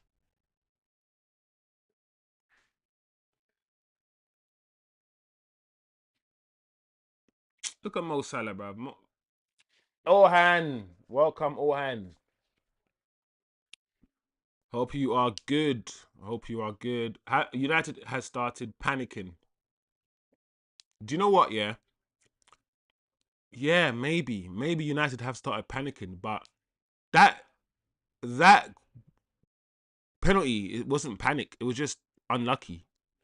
I feel like at 1-1, the game could have gone either way. At 1-1, we could have scored to make it 2-1, or they could have. And I feel like Liverpool have just been lucky. That's it. And I feel like now that they've scored and they're winning, Dalot's got to be careful because he's been already been booked.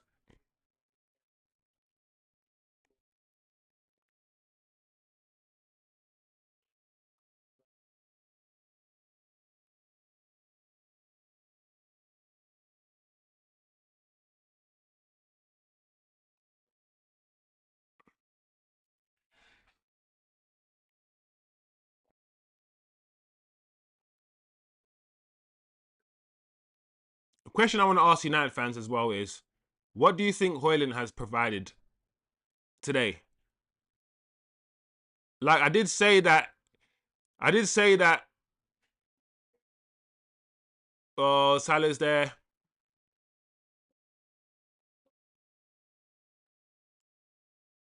This referee's on a hype now.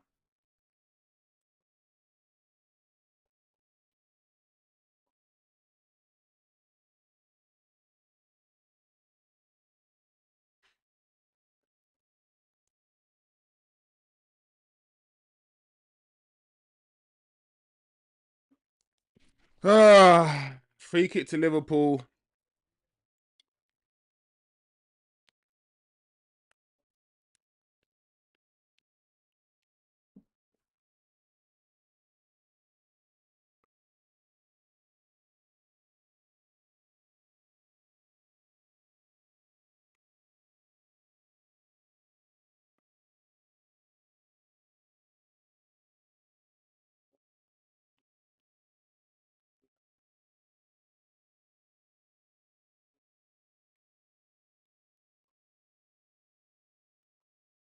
All right, hurry up and why are you guys taking so long to take this free kick, man? Hurry up, Liverpool, bro. This ref is taking liberties now. Just hurry up, man. It's taking so long.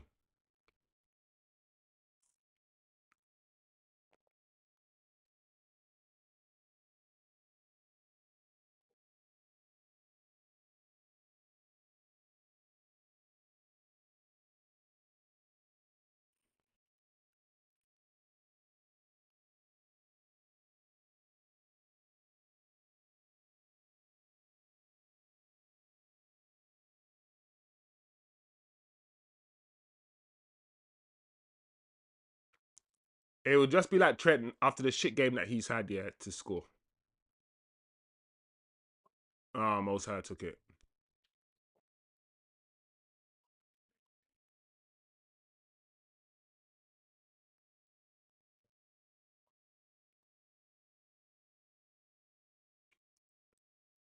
15 minutes to go, guys. The game looks like it's trickling away. Let's see if Liverpool are going to manage this game and, manage to fizzle it out and pick up a win.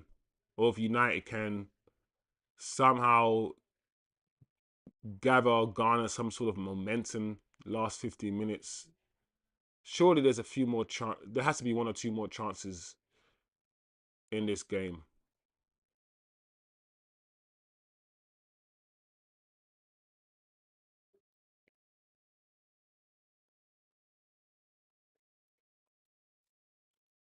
The more and more I watch La Liga and other leagues, the more and more I realize that the technical level of the Premier League is so bad. When I watch like the best footballers, the best teams in the league, and I'm like, the league is very, very physical, and I feel like it's got more and more physical now because Pep is struggling because Pep's team isn't physical enough as well, amongst other things. And obviously, the more physical you are, the more you rely on your physicality, is the less you rely on your technicality. That's just common sense. The more you use one thing, is the less you use the other thing. That's just, you know. So a lot of Premier League footballers are physical specimens, quick, fast, strong. But I always say this. I always say this. It doesn't translate well on the international stage. Hence why England can face Italy in the Euros final. Have every single England player is better apparently than all the Italian players, but Italy are keeping the ball. Italy are actually playing football, while England are doing a counter-attacking, kick and run, athletic, gung-ho, pace and power football. And that football, while it does well in the Premier League, doesn't always do well in Europe. It doesn't always. It doesn't.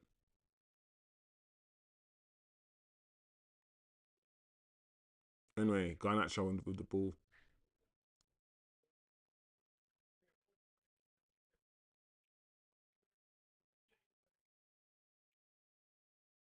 Oh my lord.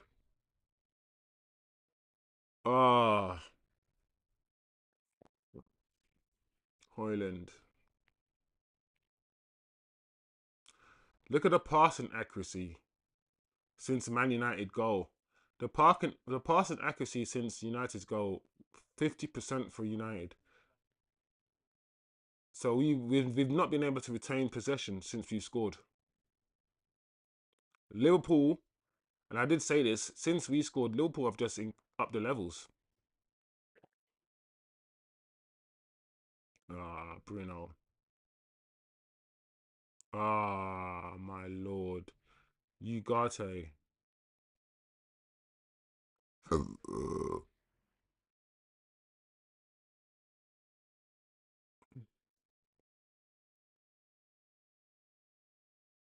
Mazraoui, I love that.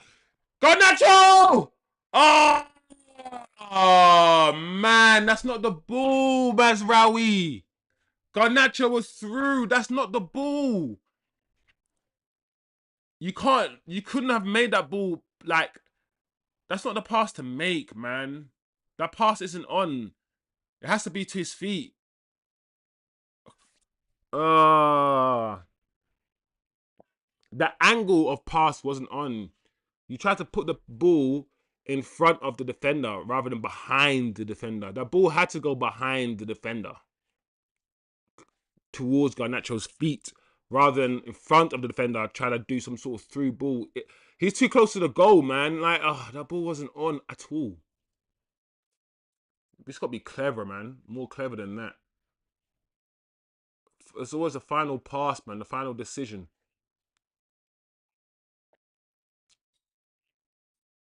Nice. All right, let's see what you can do, Garnacho. Face your man up. That's what they like. That's why they like you. Amad Diallo!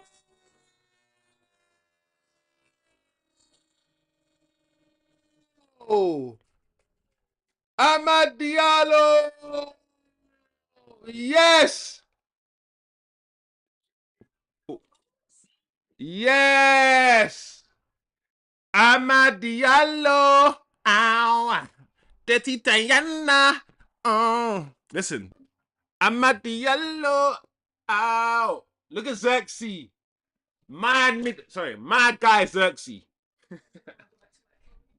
My guy is actually at the back doing his thing. Now take off Hojlund. If you want to win this game, take off this dirty Hojlund and put on Zirkzee.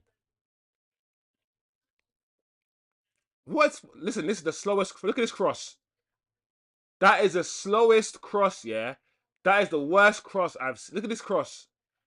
No pace on the cross. No nothing, and it got all the way to Ahmad. You got all the way to Ahmad. Well done, Ahmad. What a game, people. What a game. Arsenal fans, listen, the title's still on. Let's see Liverpool on the attack again. Gakpo. Oh.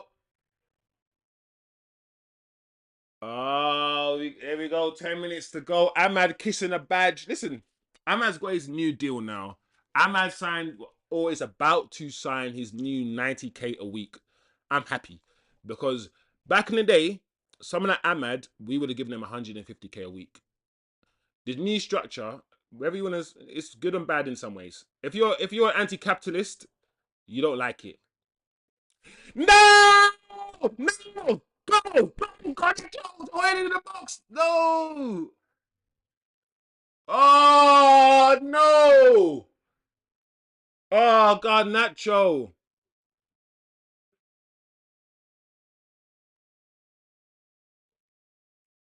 Oh, oh God, Nacho. Unlucky, unlucky. But come on, take off Hoyland.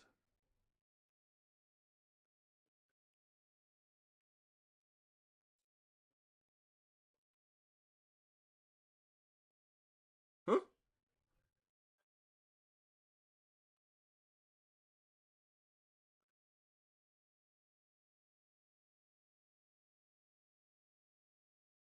Well done.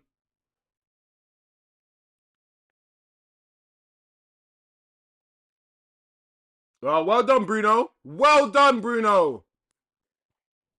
Well done, Bruno. That was nice.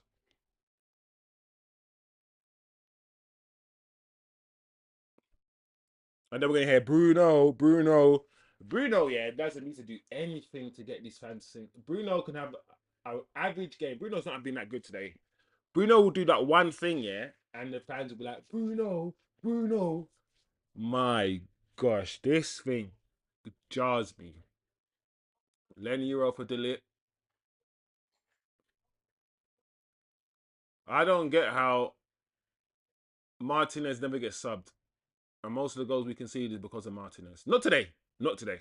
Today we conceded 2 goals, and the 2 goals we conceded have not been because of Martinez. So maybe my point is a bit redundant, but did it get subbed often? Ahmad,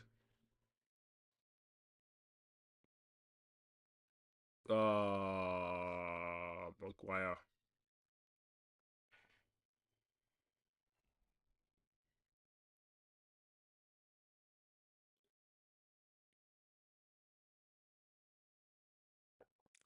I think a draw, given the fact that Arsenal also drew,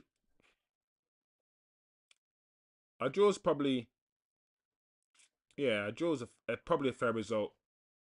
Given how this game's gone, I think both teams. I mean, Liverpool probably want to win, but United would definitely be content with a draw.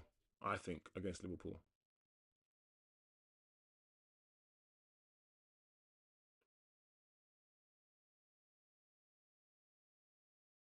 Oh, Bruno, that was lucky for Bruno, but that was nice though. Give it in, give in. Oh, I should give it to Hoyland. That's nice from Bruno. Good. No, no, no. Ahmad.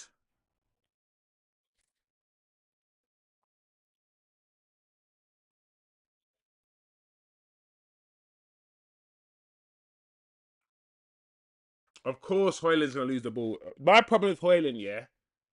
My problem with Hoyland is the fact that I can tell just by watching the way he plays football that he doesn't have a vision of the game in his head. You know when you can see someone is just not thinking about what he's doing, is just getting the ball and just doing things. It's not like trying to do something to bring others into the game. I can tell that hojlund, yeah, it doesn't have a big picture of the match in his head. You can just tell by the way he plays football. He doesn't have, for me, the required football intelligence to lead the line. I can just tell. I can see. Anyway, Zirkzee's about to come on.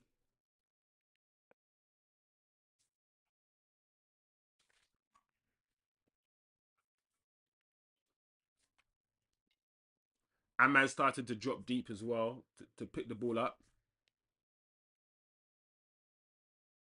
I'm okay with a draw.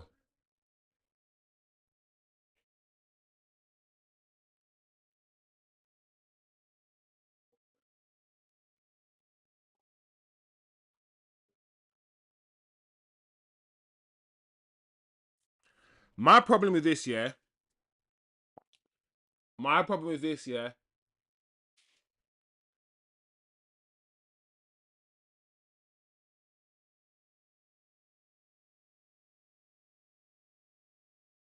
Yeah, my problem with this now. Bringing on Zirkzee with 5 minutes ago. This is my issue. Right, listen. Zirkzee is not. It will never be, in my opinion, and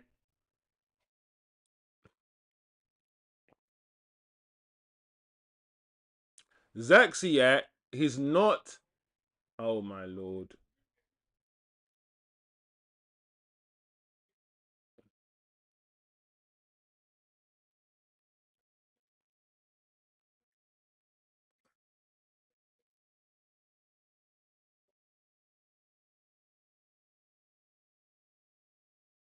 Sorry, I'm just drawn in into this flipping last 30 seconds, the 30 seconds of football. It was just crazy. But Zirkzee is not an impact player. He's not gonna make an impact in 5 minutes. He's not gonna run. He's not that kind of player. He's a tempo.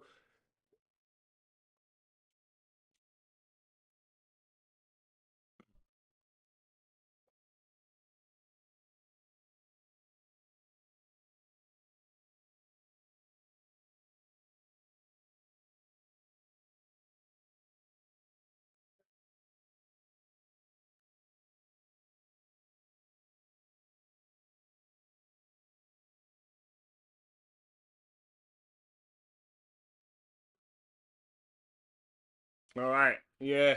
Like I said, Hoyland's so bad. Yeah, I don't know why. I feel like the only reason why they're singing Zexy's name is because one, I'm not gonna lie. Yeah.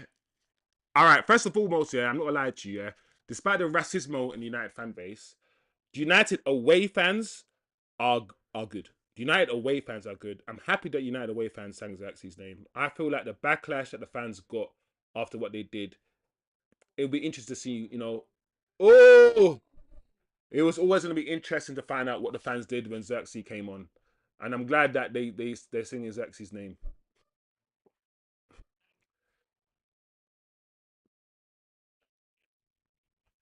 But anyway, 1 minute to go, 2-2. Like I said, a draw. I'm good with the draw, guys. I'm good with the draw. The way that United have been playing and been beaten and beaten and beaten, drawing against drawing with the best team. Uh, oh no.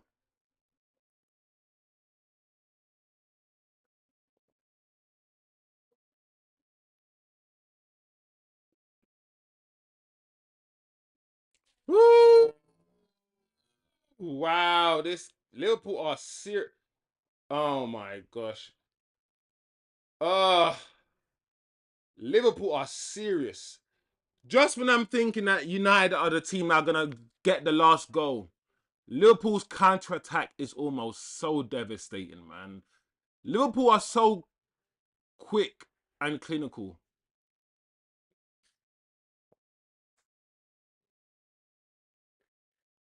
Oh, almost scored. Oh, Nana, good save. Is Onana going to get praised for some of the saves he made today? What a tackle from Lenny Euro. Woo! All right, let's keep focus. Everybody needs to keep their damn focus. 7 minutes at a time. Look at these guys. Look at these officers who have to sit there and they're not. Ah! Corner save for Manana. I thought that was gonna go in. Oh.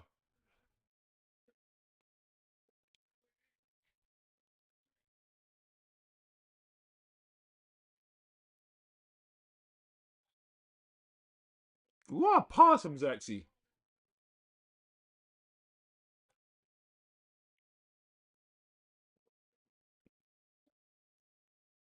Ooh. We are putting Liverpool on the. This is a. Listen, this game, yeah, either team could win this game. I'm not gonna lie, yeah, this game has got frantic. Give it.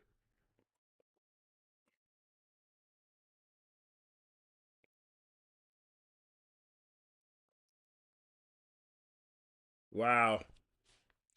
I thought this was going in. Was it header from. Oh, flick on from McAllister and Virgil. Virgil could only head it straight into the goalkeeper's arms. We are lucky.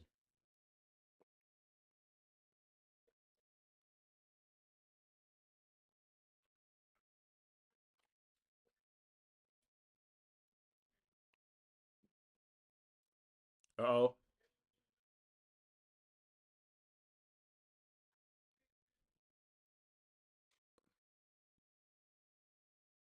Nice, Bruno.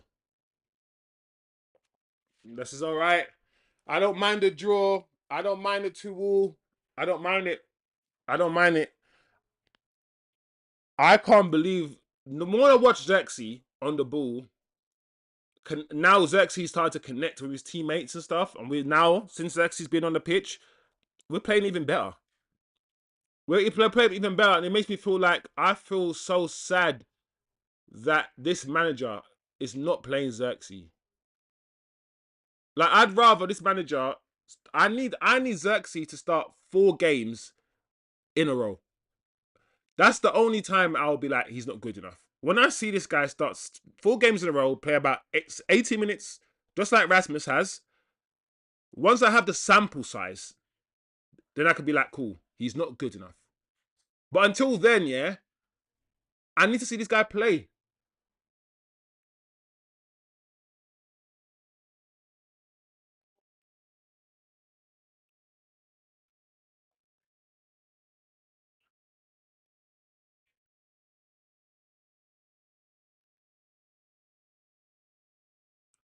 Good.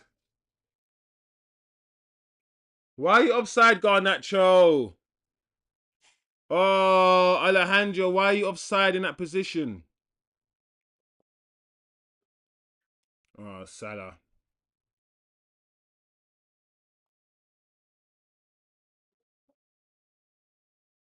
Corner to Liverpool. Boy, pressure, flipping heck, stress. 2-2, 93 minutes, 3 minutes of added time left to play. Liverpool corner,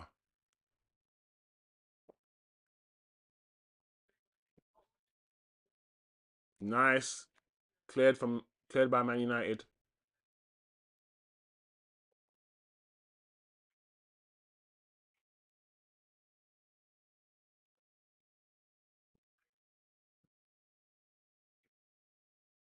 mm.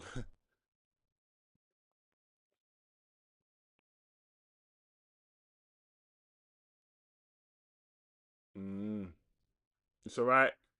It's all right, man. Let Liverpool do their thing. All right, be careful. Ahmad will win the ball off you quick without even realizing.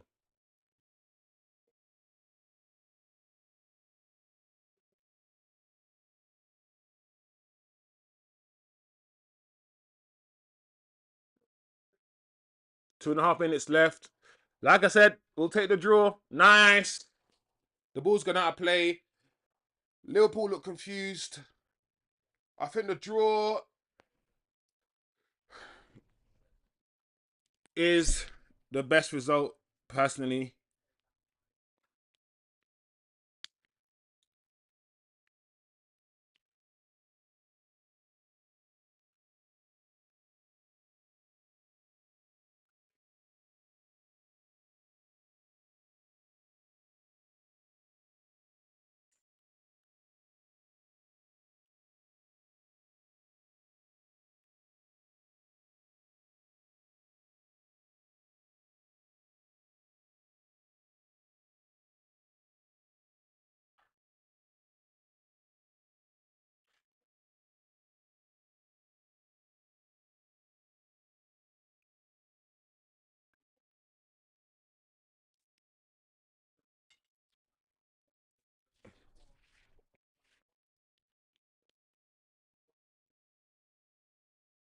All right.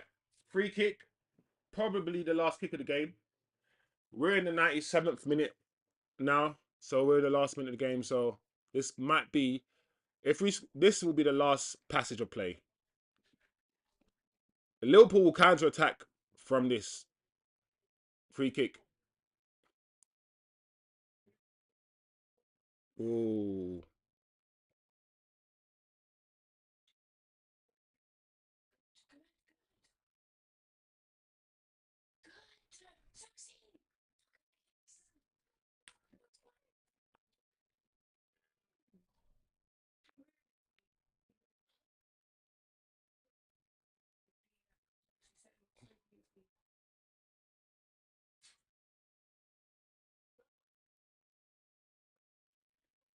That was it.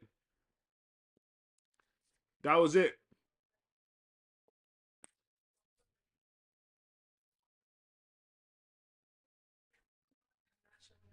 Oh, hit his ankle.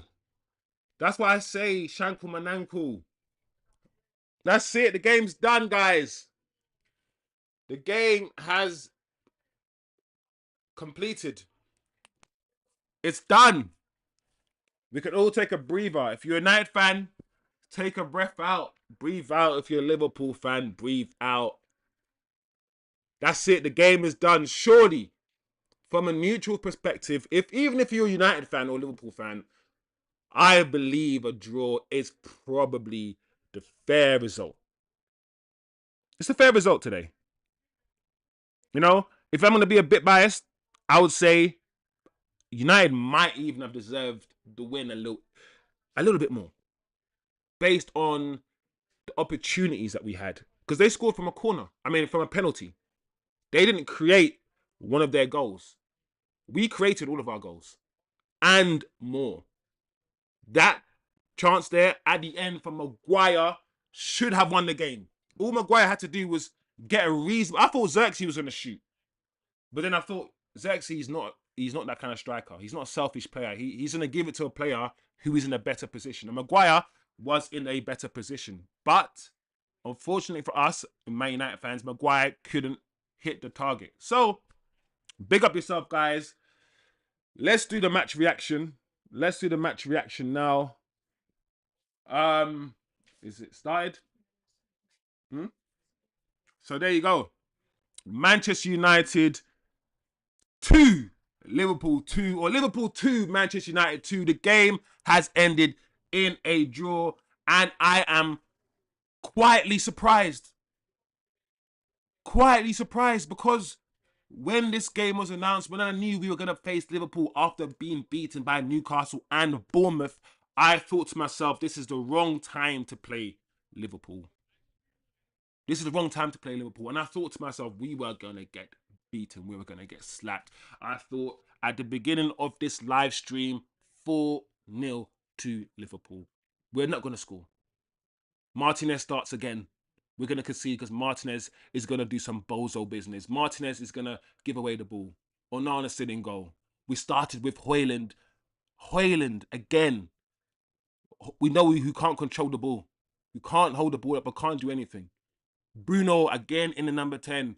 All of these things, I was like, oh my gosh, Kobbie and Ugarte in the double pivot again. Where's Antony? All of these things, I thought to myself, we were going to get slapped today when I saw the first team lineup. No, no, no. One thing this manager has said is that once I have these men, and I have these men getting coached, getting drilled, we will be better.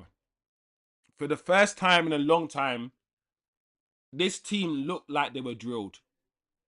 We have a lot of problems in our team. A lot of players are not good enough. Yes, we know that. But today, it looked like all the players were running. It looked like the players are up for it. It looked like the players were drilled. And it looked like we had almost a full week of training. No Europa League games in between and all these things. Because the manager keeps complaining about these things. For a long time, it looks like this manager had these guys for a full week and they were training. It looked like we were up for it. Maybe there's something in that because against Tottenham, more recently, we looked okay. Against Arsenal, before Arsenal scored their corners, we looked okay. Against Man City, we beat them. Against Liverpool today, we had the last chance to score the last goal to beat them.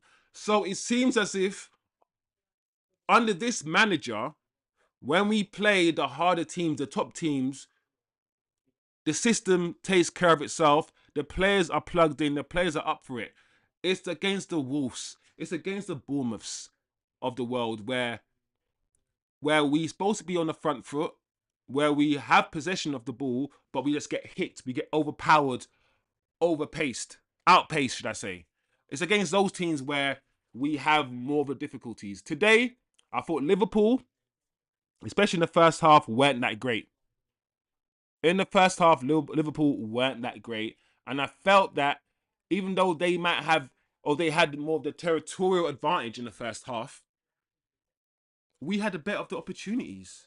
We had better the chances. So that is something to be optimistic about. That's something to say, do you know what? Despite the fact that we're teething right now and we're not really good, we still had better the chances in the first half. And in the second half, I would say that we probably had a bit of the opportunities in the second half too. It's just that we lack the quality when it mattered. Liverpool have better quality than United do in the attack. I think that is clear. They have a better midfield than we do. I think that is also clear. I feel that our system is probably better than Liverpool's system. And once we get the better players in our system that the manager needs, I have faith that we will become good again. Will we finish in the top half of the season this season? I hope so. If we don't, I'm not going to cry about it. I'm not going to be Amorim out until this manager gets a good 600 million to spend. The same way that Ten Hag got 600 million to spend. Until this manager gets his own players in, I'm going to refrain from, I guess, fully judging him. Of course, I'm a Man United fan, so I can critique him. I can critique the fact that I believe Zirkzee should be starting more games. Or I believe that we should be starting wingers as wingbacks, i.e. start Antony. I still believe that Kobbie shouldn't really be playing that position. I believe that the manager is still making mistakes. However, the system is what I fully believe in. The system works in Portugal and it works. That system works. So once he gets his players, I do believe that we will see a different side, different Man United team. And fingers crossed, the owners want us to win the title by 2028. Let's see if that's possible. Let's see if that's possible. At the end of the day, we were scared. Every United fan was scared that we were going to get smoked today. Completely smoked. And we did not get smoked. So, if you're an Arsenal fan, you're welcome. If you're an Arsenal fan, you are welcome. But please understand that you guys have us in the FA Cup. And it's not a league game, it's a cup game, it's a one-off game, and anything can happen. And you've seen what we could do to a Liverpool team that's winning the league. So don't get too excited. Man City fans, you're welcome. Chelsea fans, I don't really feel like you guys are in the title race. But today, you are welcome. We did what we were supposed to do today. And that's what it is. So I'm very happy with the point. United have shown to me today, once again, that yes, we are still a counter-attacking team. We're still not really building from the back. We still don't retain possession well. And we still can't control football games. And that needs to change. That will change with the personnel, and that will change with further understanding of this system. And also, we saw Zirkzee for 12 minutes holding the ball up, bringing guys into play. And I feel like with Zirkzee, we always play better football. We always play better football with Zirkzee. The problem is, you guys will argue, do we play more effective football? Effective is a new word that's come into football. Effective, i.e., does it lead to goals? Always. Me, I think it will do if you give him time. Anyway, let me know what you guys think. From a Man United standpoint, I would give the man of the match. Who was the best player for United today?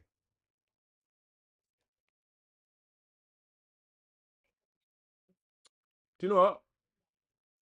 I would give it to Maguire. I'll give it to Maguire today, even though we conceded 2 goals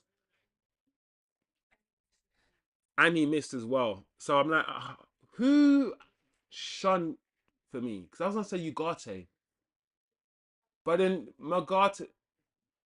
It's hard because the goal came from Ugarte's side, and Maguire. Maguire's not a striker, so I'm not gonna hold it against Maguire for missing that. He's not a striker, so I'm gonna give it to Maguire today. Um, I could have given it to I could have given it to Lissandro Martinez actually. I could have given it to Martinez because he scored a goal today, and despite the fact that one of his clearances today, he passed it straight to a Liverpool man, like he did last time. Apart from that fact, he didn't really get anything wrong. So I could understand if you guys would give it to Lissandro Martinez, to be fair. I think Mazraoui was good as well today. A few times I saw Mazraoui just drop a shoulder and just dart forward. So Mazraoui was good today. There were a few players you could have given it to today because Man United surprised me today. Dalot, once again, got himself in a few good positions, but he just didn't have the quality, in my opinion, that you need in those positions.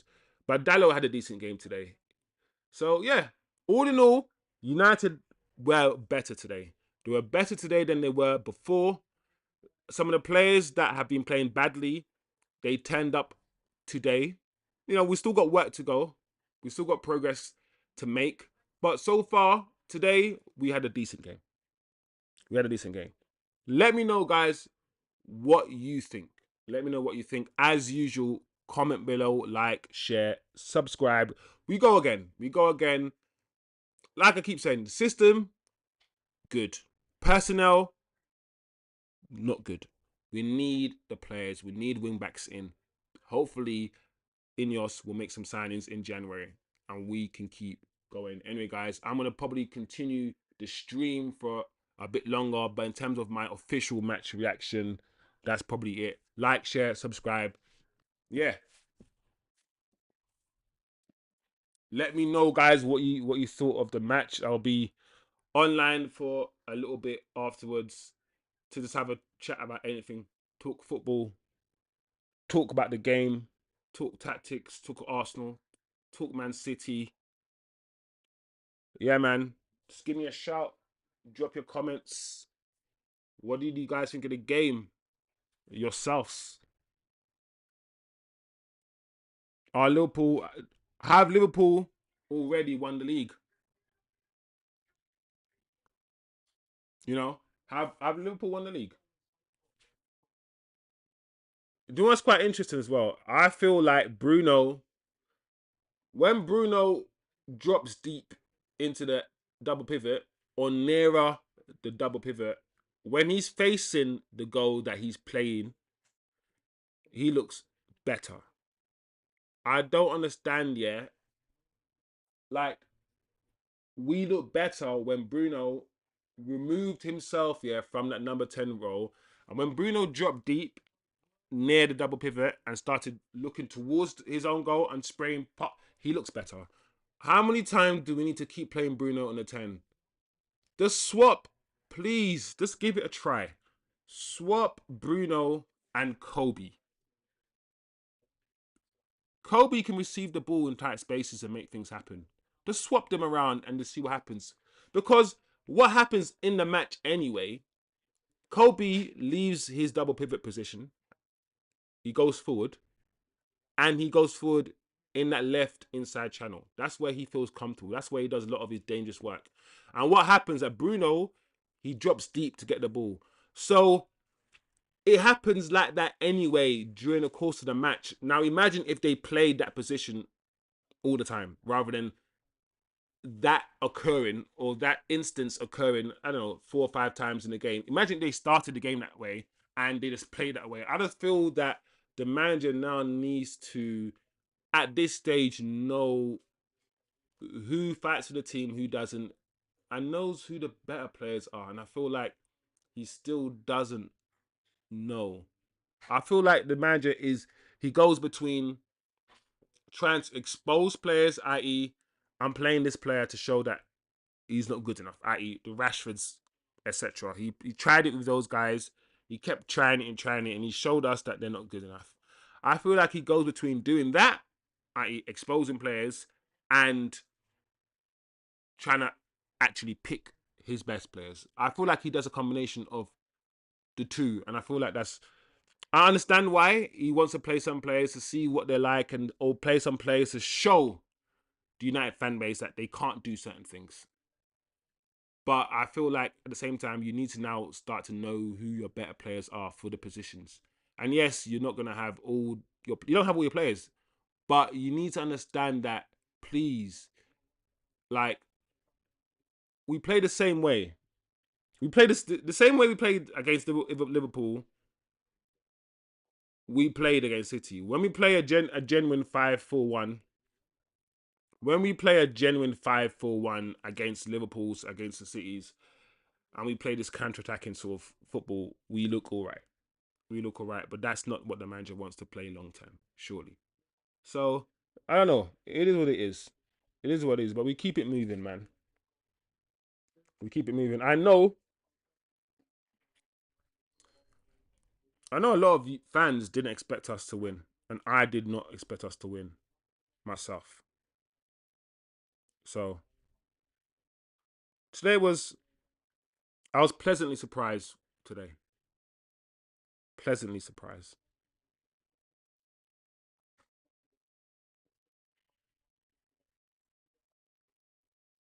I don't even know. Right now, Bruno's on my screen, and I don't even know what Bruno's saying. I'm tired of Bruno. I can't wait to see Man United's new era, the new phase of Man United without the likes of Bruno around, because this sort of last 4 years, 4 years, it's been like the worst period. It's interesting that people thought they hated the Pogbas and the Martials, the Ibrahimovic, the Rashfords, the Matic, that sort of era when we were under Jose and under Lou Van Gaal and under Ollie, when Mason Greenwood and all these. Listen, people thought they hated that period, and they tried to chase a lot of those footballers, the Mkhitaryan's, and all these footballers at the club, and they replaced them with all the Brunos and the hojlunds, and we've got worse. We've actually got worse. After Pogba's and all these guys have left, we've got 100 times worse. And I just feel like it's interesting that a lot of the fans have got what they wanted. A lot of the fans have got what they wanted. And the more we give the fans what they want, the worse we become. The more we remove the Varanes out of the team, get rid of Varane, get rid of all these players, and bring in all of these other players, it's the worse we are becoming. The fans don't like the better footballers. Often the fans like the worst footballers. And often it's the footballers that don't have technical ability and know that they don't have technical ability. They have to rely on their physical attributes to get around, to make it in the game. Those are the footballers that are loved. So you have two types. Say you got two footballers. You got the technical Pep Guardiola footballer that Pep loves. Keep the ball. He's not some road runner that's gonna run around and kill everybody. And then there's a guy who doesn't got no tech. He ain't got no tech, hardly any tech, but he's gonna get around the pitch and start tackle. The United fans will see this guy, yeah, and want a team of 11 of these people. You'll see this guy and they don't even want this guy to even exist. This tech guy. So then United's team under Ten Hag has now become the Hojlunds, the Garnachos, a team of runners and all these guys, but they lack intelligence and they lack technical ability. This is what the fans almost pushed this through. The fans did this. So I feel like the fans' mentality needs to change for United to progress. And one thing that's clear now, and I feel like we've all unanimously agreed that the players are not good enough. Because United fans don't really agree on much. The toxicity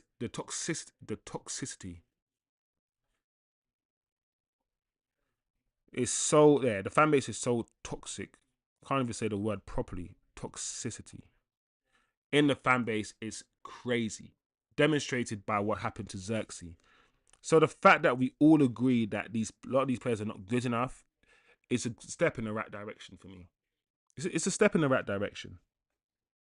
So because we really don't really agree on much as a fan base, United. Wolverhampton, Seal, Inter Milan, Marseille.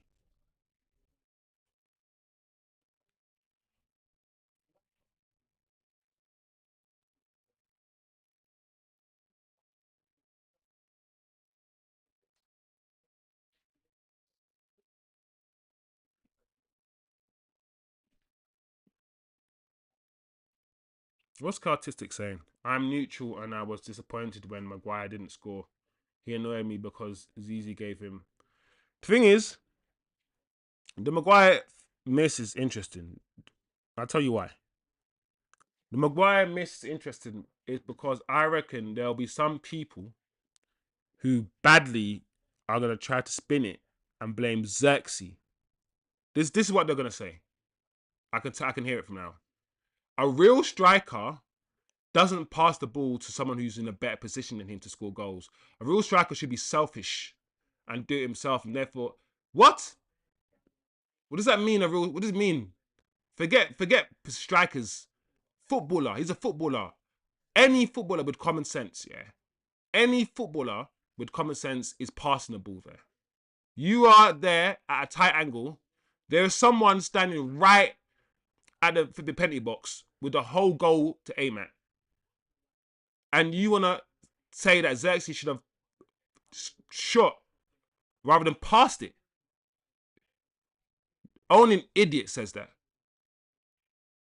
But I know there'll be people online saying, Zirkzee's not a real footballer. Zirkzee, he should have, listen, he did the right thing. He passed it. All Maguire had to do was side foot it. To be honest, I mean, the pass bubbled up a little bit for Maguire. But from that from that close distance, man, just get your foot over the ball and just smack it. All Maguire had to do was get a good contact, hard and low, and he's scoring. That's it. That's all you had to do, hard and low, and get decent contact, and he's scoring. You can't say the same for Zirkzee. Zirkzee had a lot to do from that angle.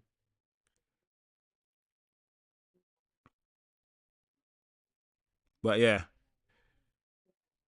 it was a very interesting game.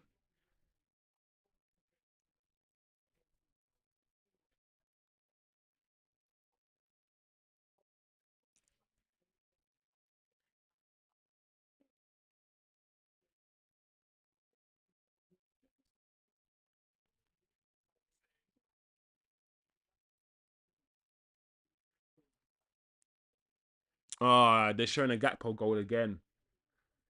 That Gakpo goal was crazy.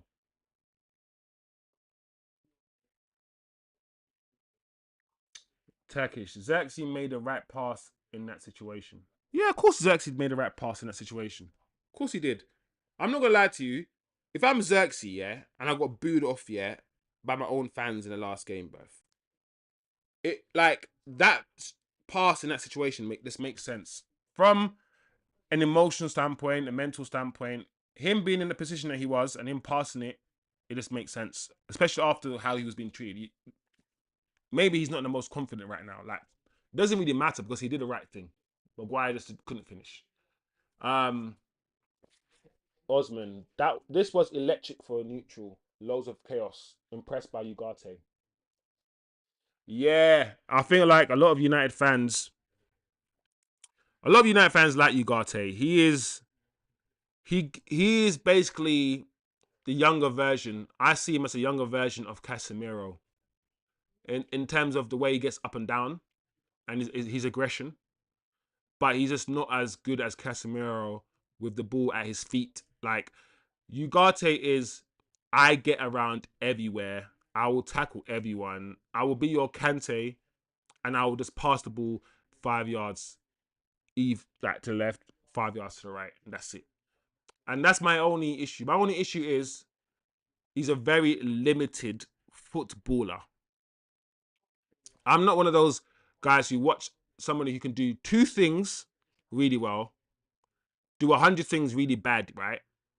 And say he's a great footballer. I'm not that sort of person who watches Kante, see that Kante can't shoot, Kante can't dribble, see all these flaws in Kante's game, and say that the 2 things he does really well, which is tackle and get up and down the pitch and read the game. I can't say that those 3 attributes make you world class, because I don't know. I can't do that.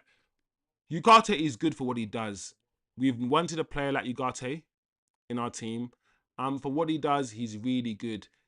It's just that when we need to be on the front foot, when we want to unlock teams, he's not gonna do anything. So as long as we understand his strengths, understand his weaknesses, understand his profile, and just understand the player, that's fine. My issue is when we don't understand footballers and we want certain footballers who can't do certain things to then start doing them. Just know what Ugarte is, know what he's good at, just know what he is. That's it. He has limitations, but what he's good at, he's very good at. And there's not many people that can do it. That's it. Don't start being, he's world class, he's the best footballer. Let's not do that. Because you could be an effective footballer because you're very good at tackling and not be good at many things, right? Look amazing, but you don't need to go overboard and say he's world class. That's my thing. I like Ugarte, but we still need an upgrade on Ugarte. Or if we're gonna continue playing with Ugarte, we need a passer. We need a passer beside him, I think. Like what they call cultured. I hate that word, cultured. A cultured midfielder beside him. So if he's doing all the dog scrappy work, if he's running around like a pit bull, you got someone who can play ball beside him. That's all I'm saying. That's what I was saying. Actually impressed United performance, even despite being wasteful up front. Trent was an obvious tactical. Can't see because the screen, but tactical T word. Who should have been subbed? Target. Tactical target who should have been subbed early. Yeah, that's what I said. The thing with Trent is the same. Trent is somebody who works. I think Trent is a wing back. Trent is a wing back. Trent is not a fullback at all. He's a wing back. So Trent, I believe, might work even better in a system that plays 3 defenders, where he has more attacking freedom and less defensive freedom. Because Trent is still the same. Trent is good going forward. Trent is a footballer that's not good enough going forward yet to claim an attacking position. Let that sink in. He's somebody who started his career probably in central midfield, as a youth player. Probably he started as a central midfielder. He plays like a central. Wasn't good enough to be a central midfielder. Then was moved to right back. Still retains some attributes, right? As in, he could pass the ball really well. He's got a Beckham-esque right foot, right? And that's what he's good at. That's his strength. So he's not good enough really to be a fullback defensively. And he's not good enough to be a central midfielder offensively. And he's not really good enough attacking-wise to be a right forward. So Trent is a kind of footballer that doesn't fit in many of the modern positions. So it's almost as if he has to create a position for himself, which is some sort of like inside right midfield position, where he sometimes goes up as a right winger, crosses the ball in, but he, similar to Kevin De Bruyne and similar to Beckham, they all like to do that cross from the inside right channel. So not fully from the wing, more from that kind of an inside right whipped cross. De Bruyne, Beckham, they like to do that stuff. So he works Trent best in an inside right channel, sort of tucked in. That's a unique position. Who plays that? What is that? So Trent is always weird. Trent is not Trent's concentration levels. If you watch him play,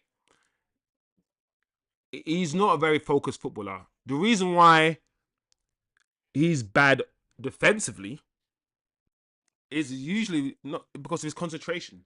He's like an Aaron Wan-Bissaka. He as a right winger, sorry, as a fullback, should I say, he allows his attacker to drift past him and drift into position. He lacks that defensive concentration to be like, oh snap, someone's making a run behind me. He doesn't have because he's an attacking player. He's like Kobbie Manu. I always tell people, listen, a lot of people like Kobbie in the double pivot. I don't like Kobbie in the double pivot. And one of the reasons why I don't like Kobbie in the double pivot is because you can try your best to train someone's mindset, right? But if you've grown up being an attacking player, always thinking attack, to then be told, cool, you got to always be thinking about what's behind you, who's making a run past you. You always got to be thinking about that. It's very difficult to change your mindset. Kobbie is an attacking player. He does not have the defensive awareness. He does not have the awareness yet. And it could develop because he's still young. But he doesn't have the awareness right now to learn that position and to be defensively aware. He doesn't. He likes to take too many touches in that area.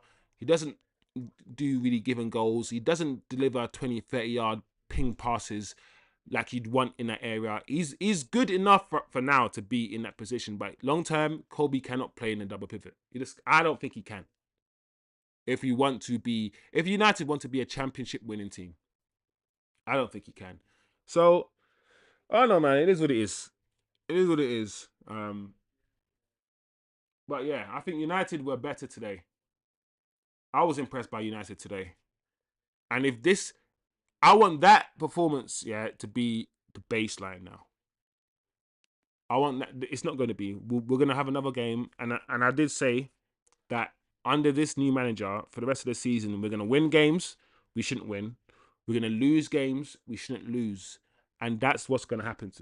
That's what's going to happen. And that's what's been happening. That's what's been happening. So I expect that to continue somewhat for the rest of the season.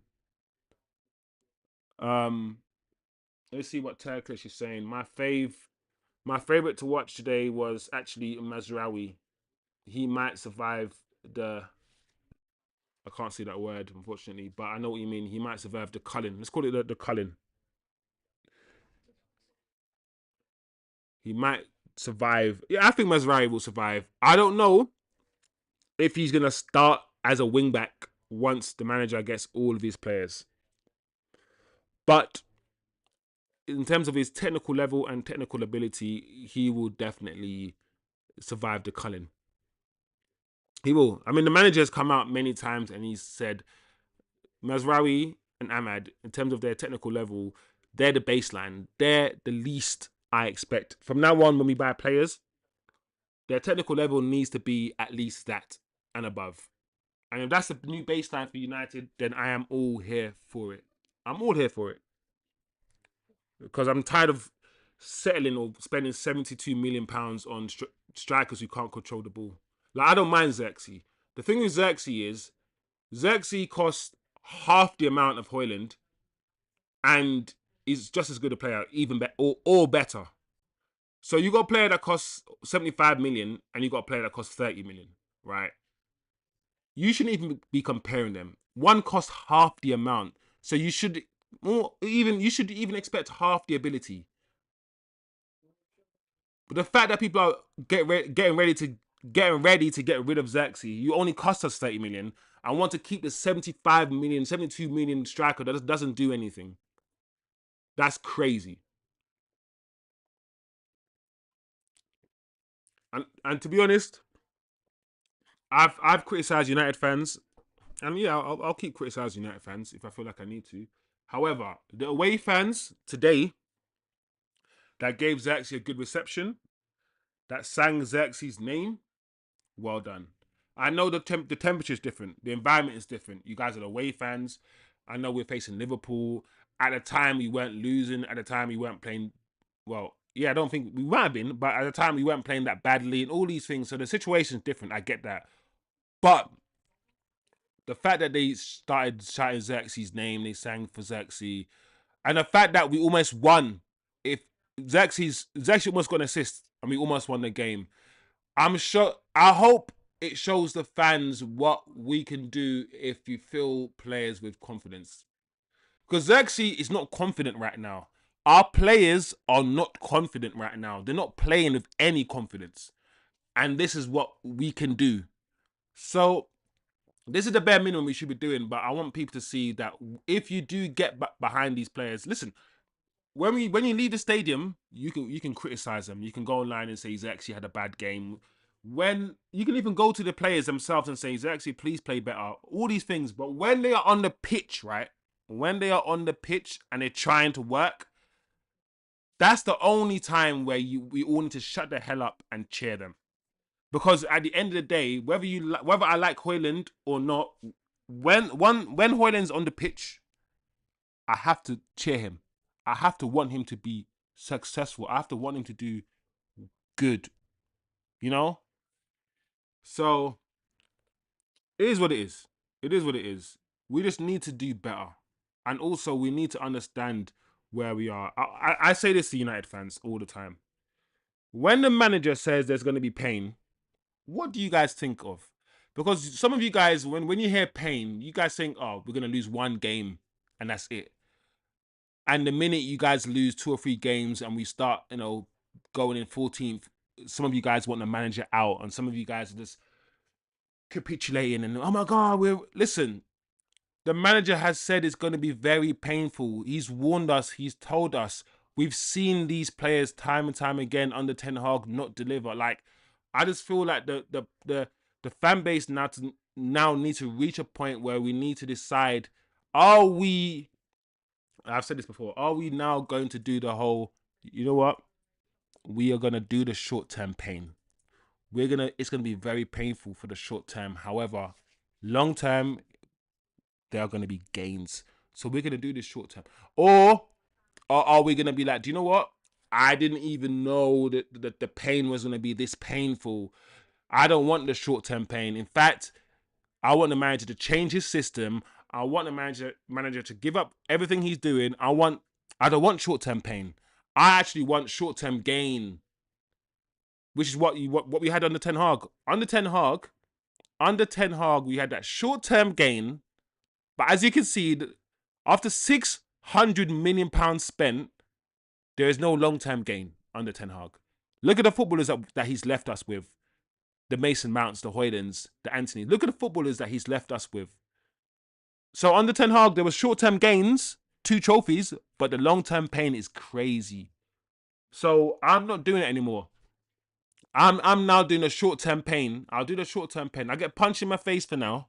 I'll get punched in my face for now if it means I'm going to get plastic surgery and look like flipping, I don't know,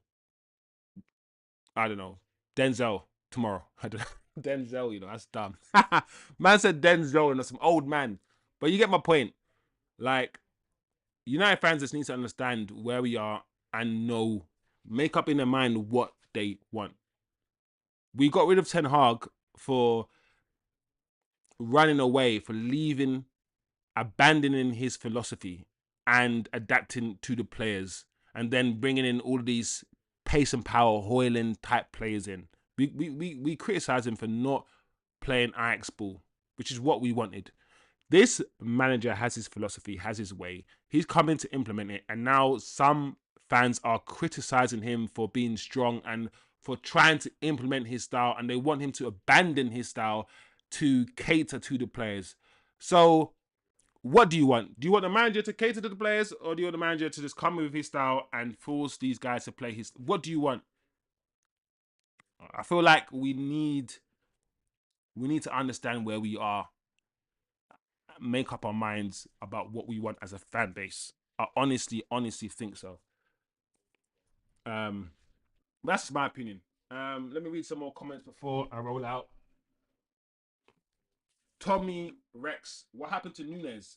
I don't know, bro. You tell me, what happened to Nunes? Where was Nunes? The last match I saw Nunes, He was getting clamped by one of our defenders. He didn't even start the game today. He came on the bench. So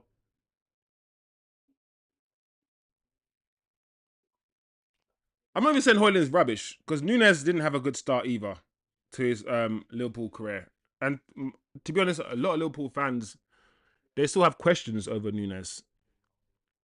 What Núñez offers, apart from goals, is some crazy work rate.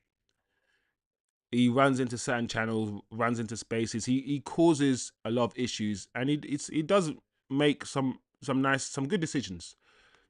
His decision making is not the worst, as well. He's not going to get his 25 goals a season, Núñez. I don't feel like he's a striker that ever will. I don't know. Do you know what? I'm interested to find out what Liverpool fans actually think about Núñez. Because as much as United fans talk about Hojlund all the time, and I talk about that, the fact that Hojlund, I don't feel like Hojlund is good enough. Núñez just goes under the radar. Núñez cost Liverpool 100. Is it 100 M's? It's weird still. I don't know, man. Tommy Bex, you talk to me. Tell me what happened to Núñez. Um, yeah, Kind FC. Euro picked it. Yeah. Last time I saw Núñez is on the floor. And Euro said no. I don't know what Núñez asked. Núñez asked Euro something, but I think the answer was no. Whatever he asked, the answer was no, and Euro said no, I'm not on it. And then Núñez was on the floor, and that's it. Eating grass like a rabbit. I don't know what else to say. Like, that's it. Like, sleep. I went sleep. I don't know. Like, I don't know. But yeah, Osman, I hope Trent is ready for the fan reaction if he plays like that against Bar. Bro, I don't think Trent is ready. Like, as much as I criticize United fans for what they did to Zirkzee, yeah. The Madrid fans, yeah. I think they're evil. They're evil. Like, they don't like their footballers. Like, if you're a Madrid baller, yeah, you can win in the Champions League by yourself, yeah. Like, the previous season, have one bad game, and they'll boo you off the pitch. It's like there's no sentiment with Madrid fans. It's either you play well now every day. That's it. Like, it's crazy. What's Kind FC saying? At least Núñez is a nuisance. Erasmus is just, bro. I don't want this to turn into a Rasmus Hojlund hating channel. I'm always conscious of the vibe I give off, and I always try to make this channel. It's not a big channel, you know. Few of you guys pass through and whatnot, but in my head, I'm always like, I need to be objective with my criticism of Hojlund, and not sound like I'm trying to just get onto man all the time. And if you watch his streams, yeah, it sounds like I'm always getting onto man, and I don't want to become that guy.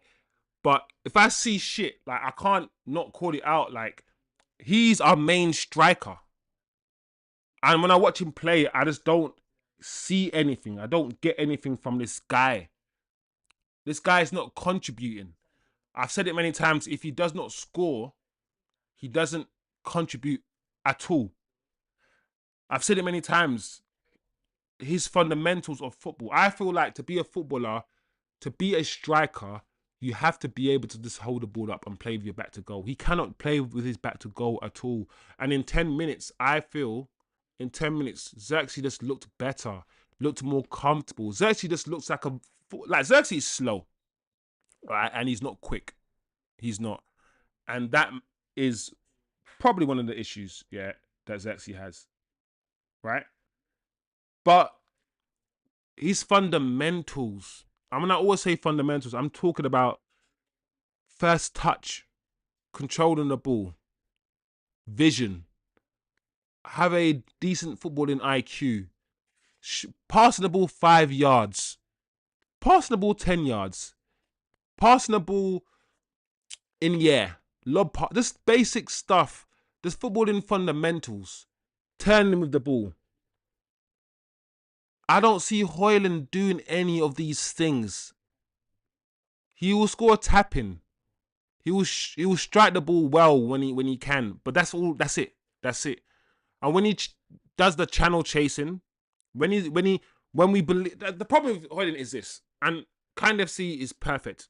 Said it perfectly. Oh, I'm not live anymore. Am I still live, guys? Let me know if I'm still live because I can't see.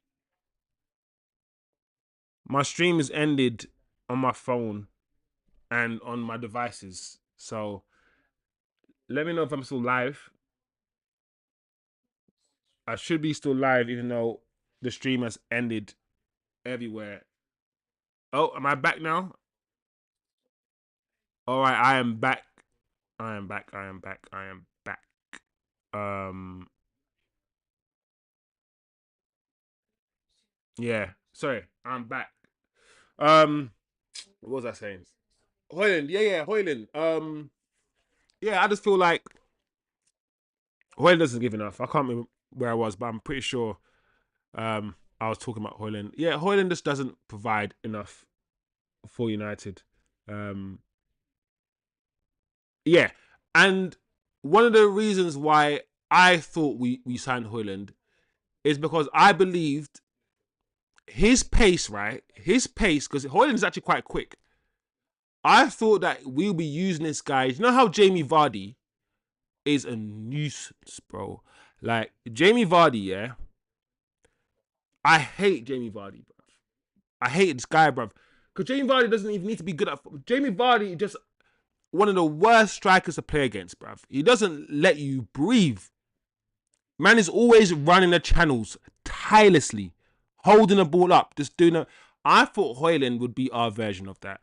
Like, I didn't actually expect Hojlund to come in and be hella techie because I saw enough of him at Atlanta, and the way they used him at Atlanta was more on the wings, and they used him to more run the channels, right? He didn't score goals at Atlanta, so I didn't expect him to come here in the Premier League, a harder league, playing for Man United. I didn't expect him to be the main striker and score goals.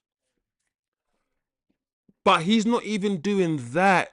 Hojlund is not even running the channels and holding the ball up and being a nuisance. Whenever he gets into sort of the space to run the channels, he gets pushed over, he gets out muscled, he starts backing into plays, he starts twerking and whining.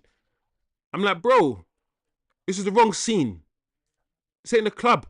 Like, I don't know, man. Hojlund is just, he just flies to deceive, and we play him over and over and over again. And he's managed to, and this is the thing, yeah.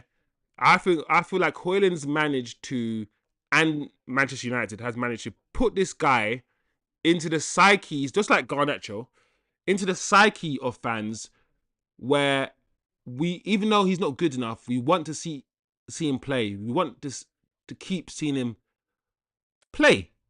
I don't get it.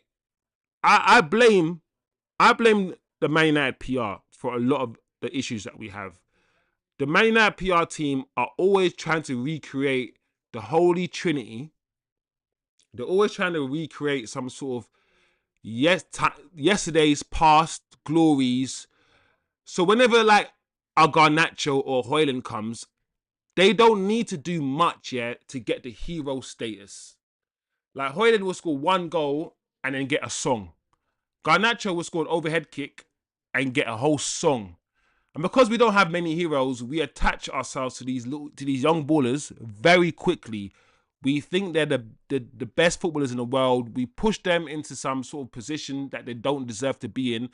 Whether it's the Man United PR team always putting up pictures of the Holy Trinity of Garnacho, Hojlund, and Kobbie.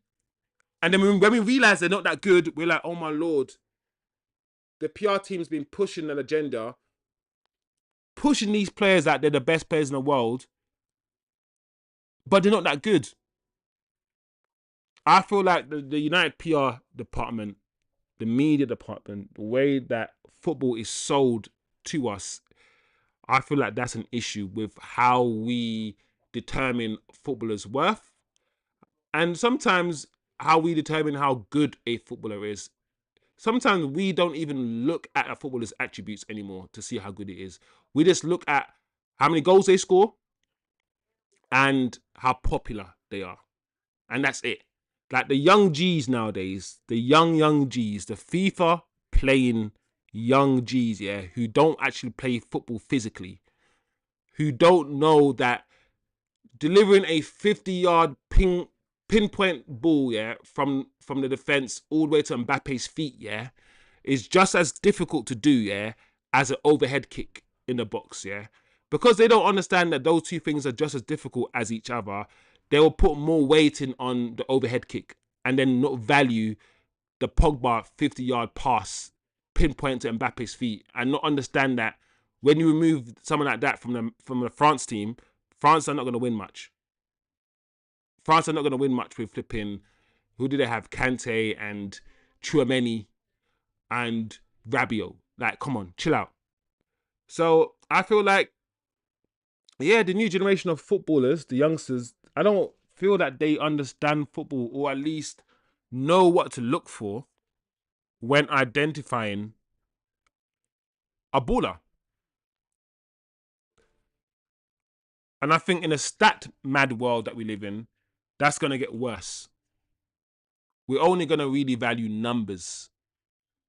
And most people, like, you guys will watch football with me on this stream, and we will talk about the game, and we'll talk about what we're seeing, and we'll analyze the game, and we'll look at the positions, all these things. Most people are not watching football like that. They're watching football passively, right? It's on, and they're waiting for the goal to score. So whoever scores a goal, whoever gets the assist, they're the best players. They're the most important players. They're not watching the rest of the game. They're not watching to see that, yes, for 90% of the game, Bruno was shit. Yes, he's involved in 2 of the goals, but he's also involved in 2 goals because, like, I'm not saying today he was, but I'm giving you an example. Those nuances, you're not going to pick up those nuances by just focusing on the highlights and focusing on the goals. You got to watch the full 90 minutes. And nobody's got time to watch 90 minutes of every single team every season. No one's got that time. So I feel like there's a lot of a disingenuous football analysis and football commentary.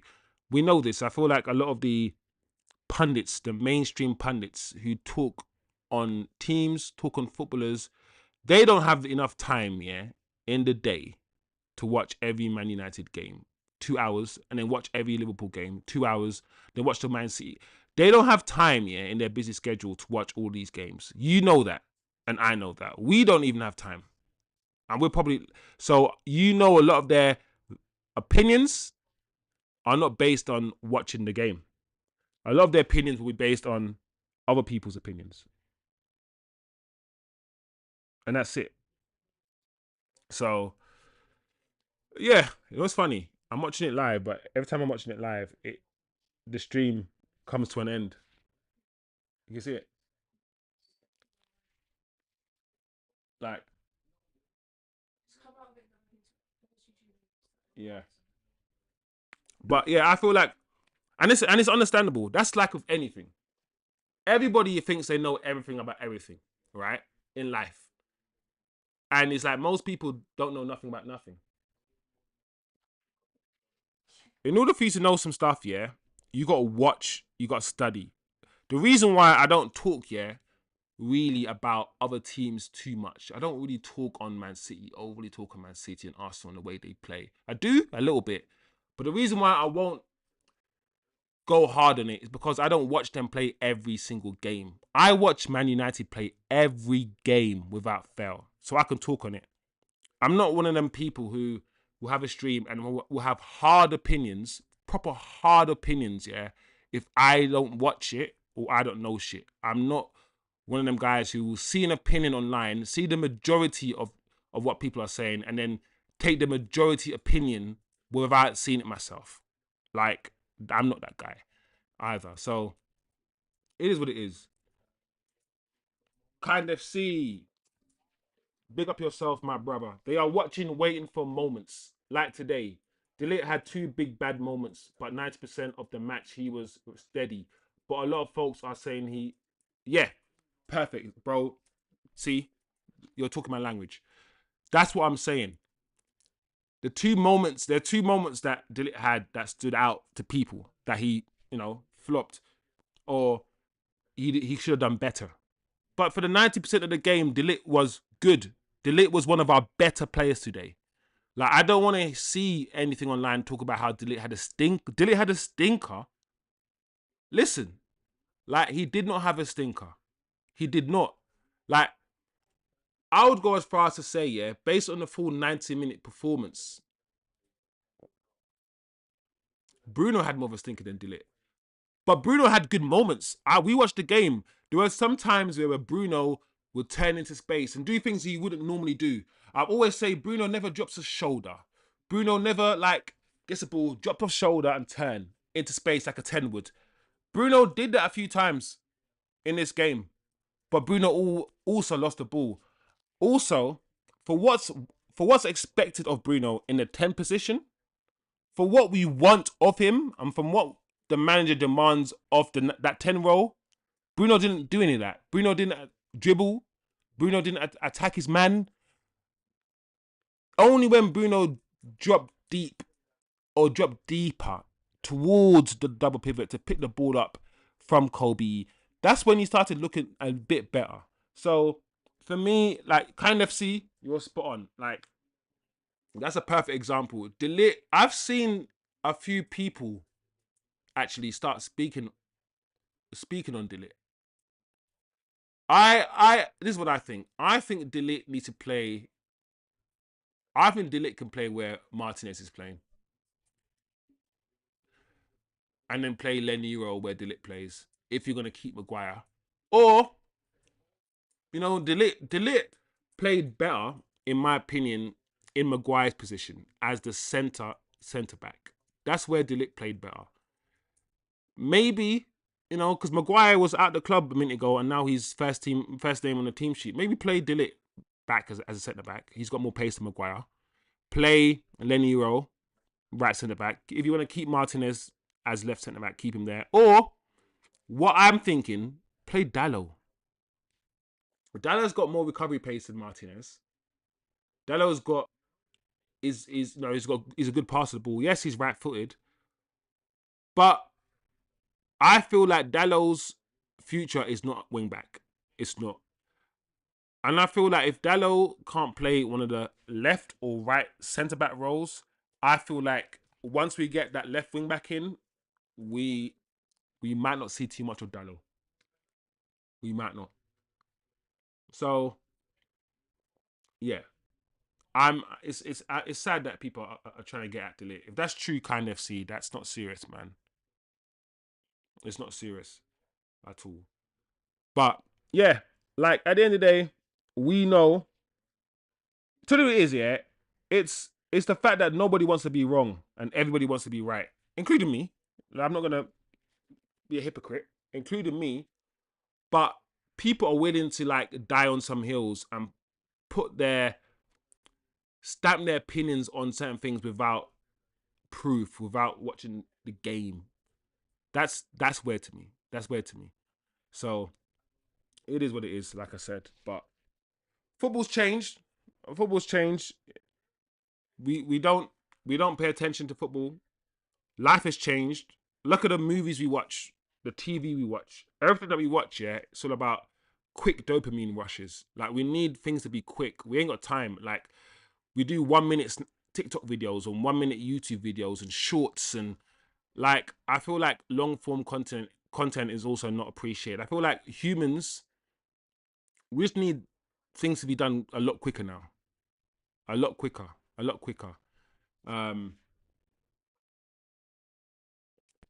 So I feel like people just they're not paying attention to football. They're not paying attention at all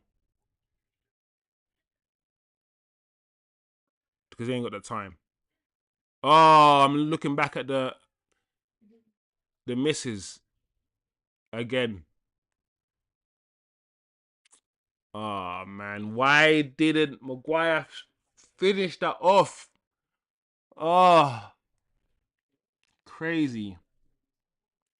But yeah, it's the football fans, yeah, that I've never played football in school.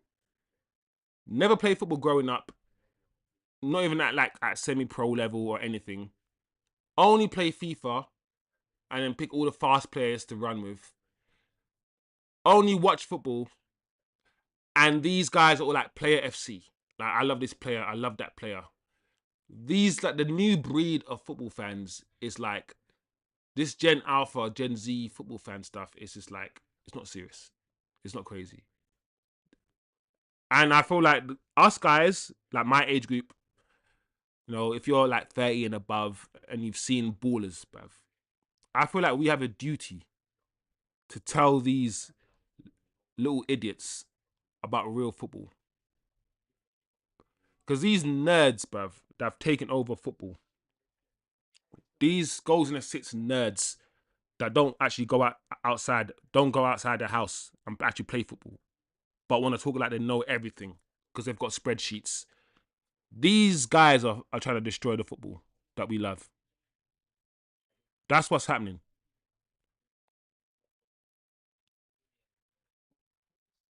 But it is what it is. At the end of the day, Liverpool thought they were going to beat us today. Liverpool at Anfield thought they were going to slap us today. I thought they were going to slap us today. And today, some players turned up. Some players turned up.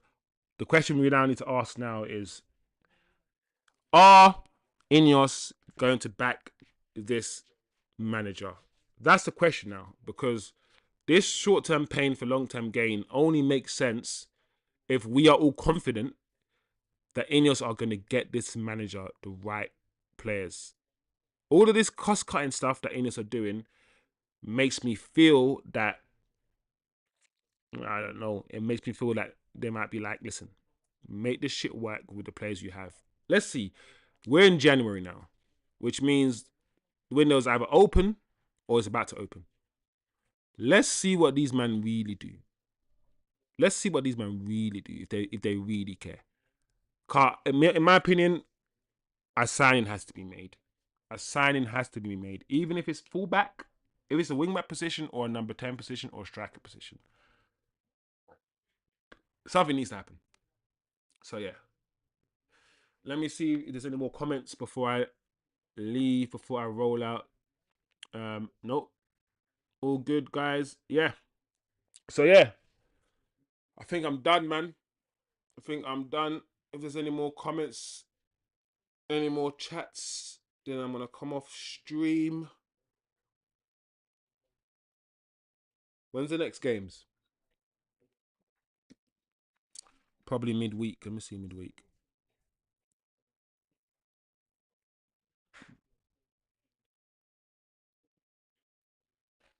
Oh, Man United against Arsenal on Sunday. FA Cup third round, baby. Do you know what I like about that? I like the fact there's a full mother trucking week between our games. We go here training. We go listen. This manager loves to talk about training. This man comes out. Listen, we don't train. We don't train. We had 1 week of training between the Newcastle game and this game. Wait, 1 week, Monday. Yeah, almost. And we looked alright. Two training. He said we had 2 training days together. All right, this manager who likes to talk about training is gonna have another full week with these guys. So Arsenal. All I'm saying is this. I ain't gonna try to be too big-headed and all them things there, yeah. But I will.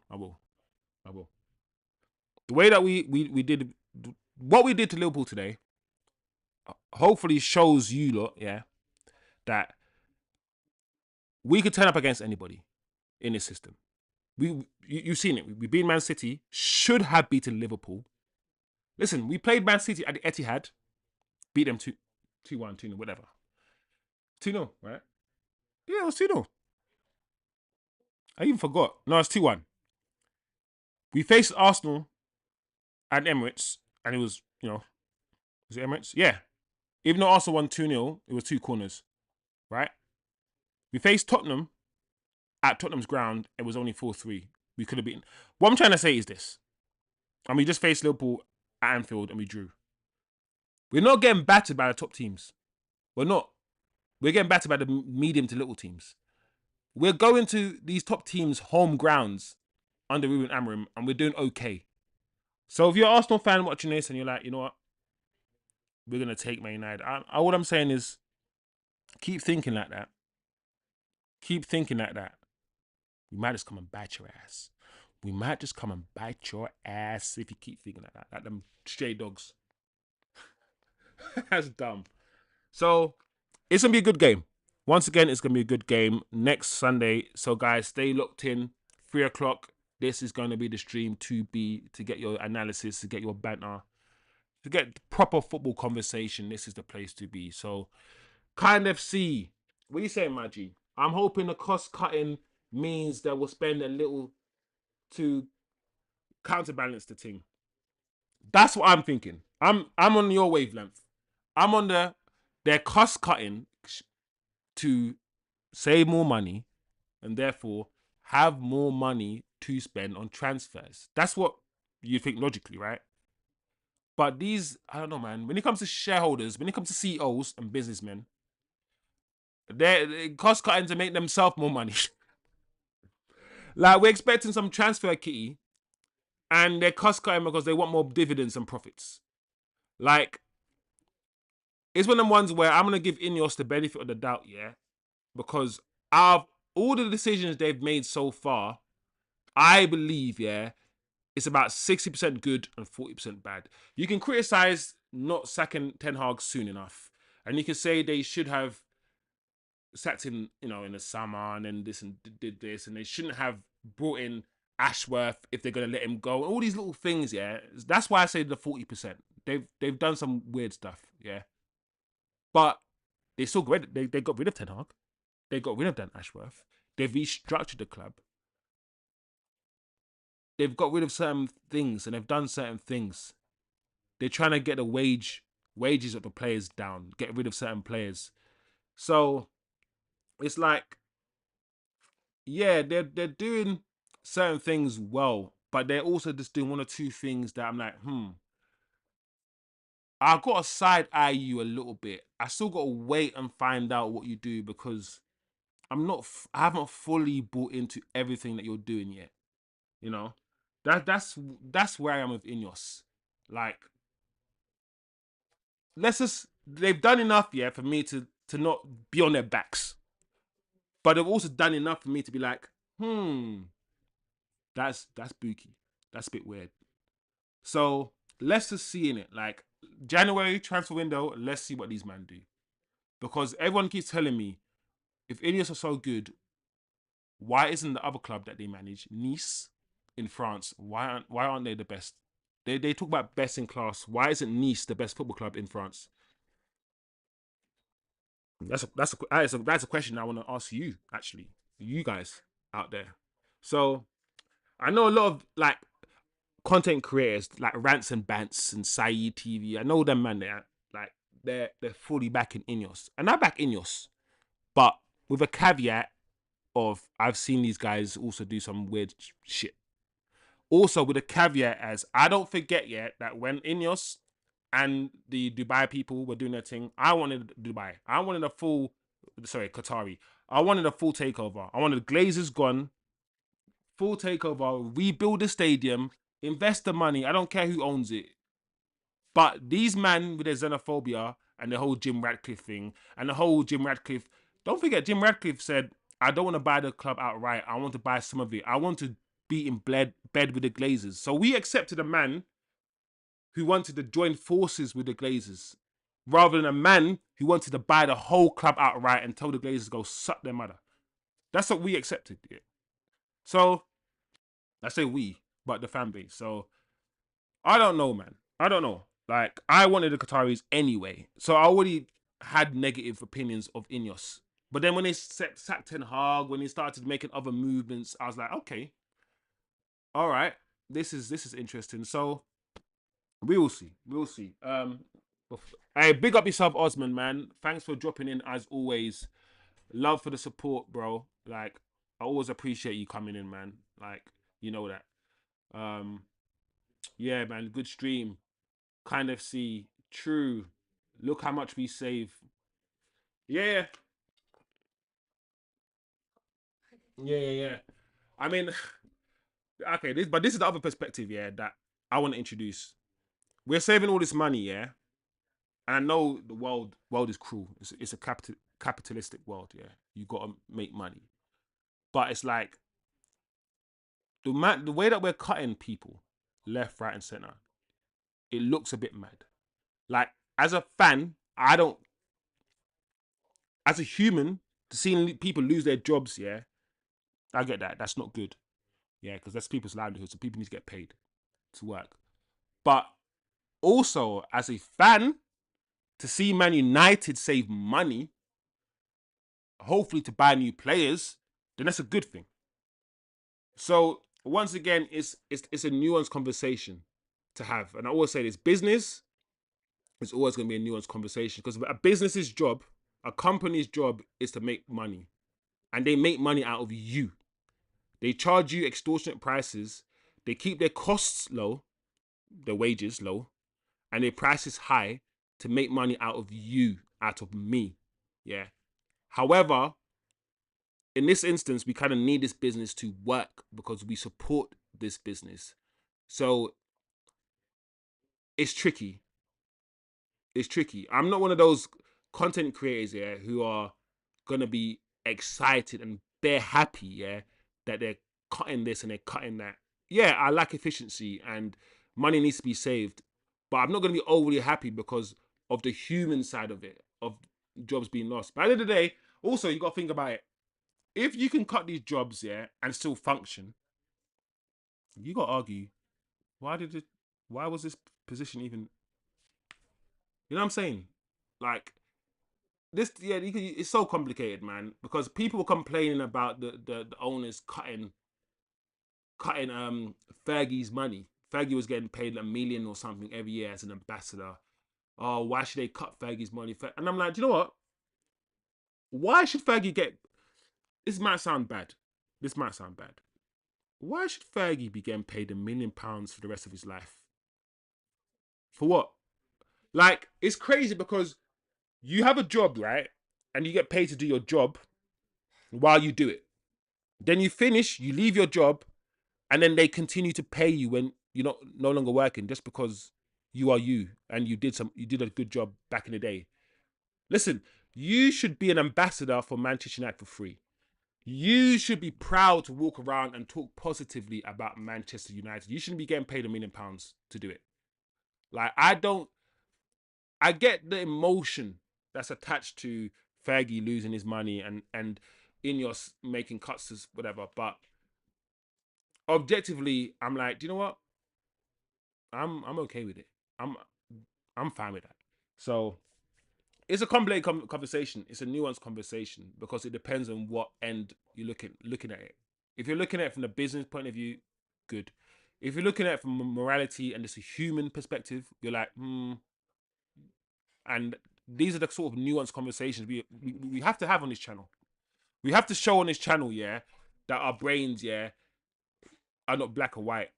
That most of life is grey. Most of life is grey.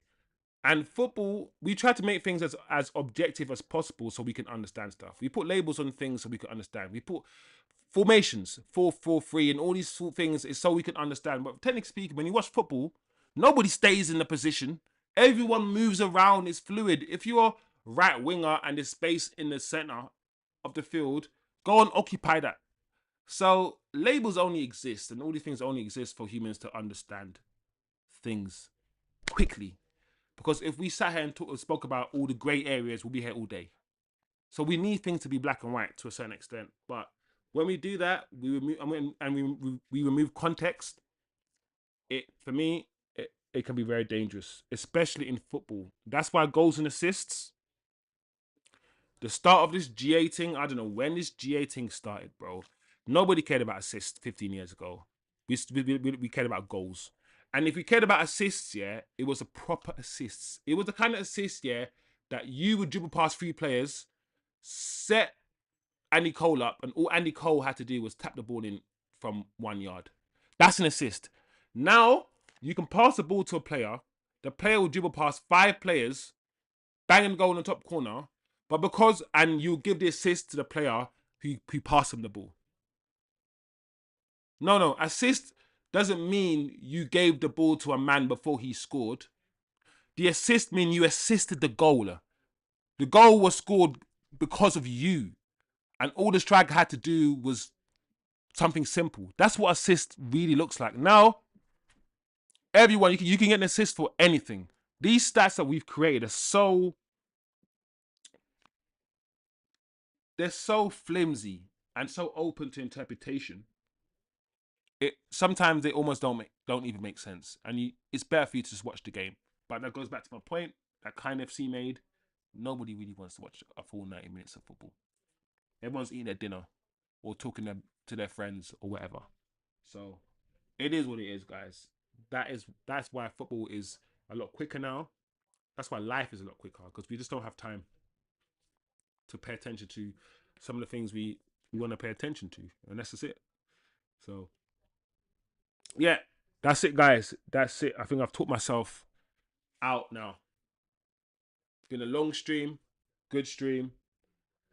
Fun match, very lively match, entertaining, good talking points. And we keep going, man. It's been fun. Thank you as always for joining. Smash like, share the channel. Like I said, it will continue to grow.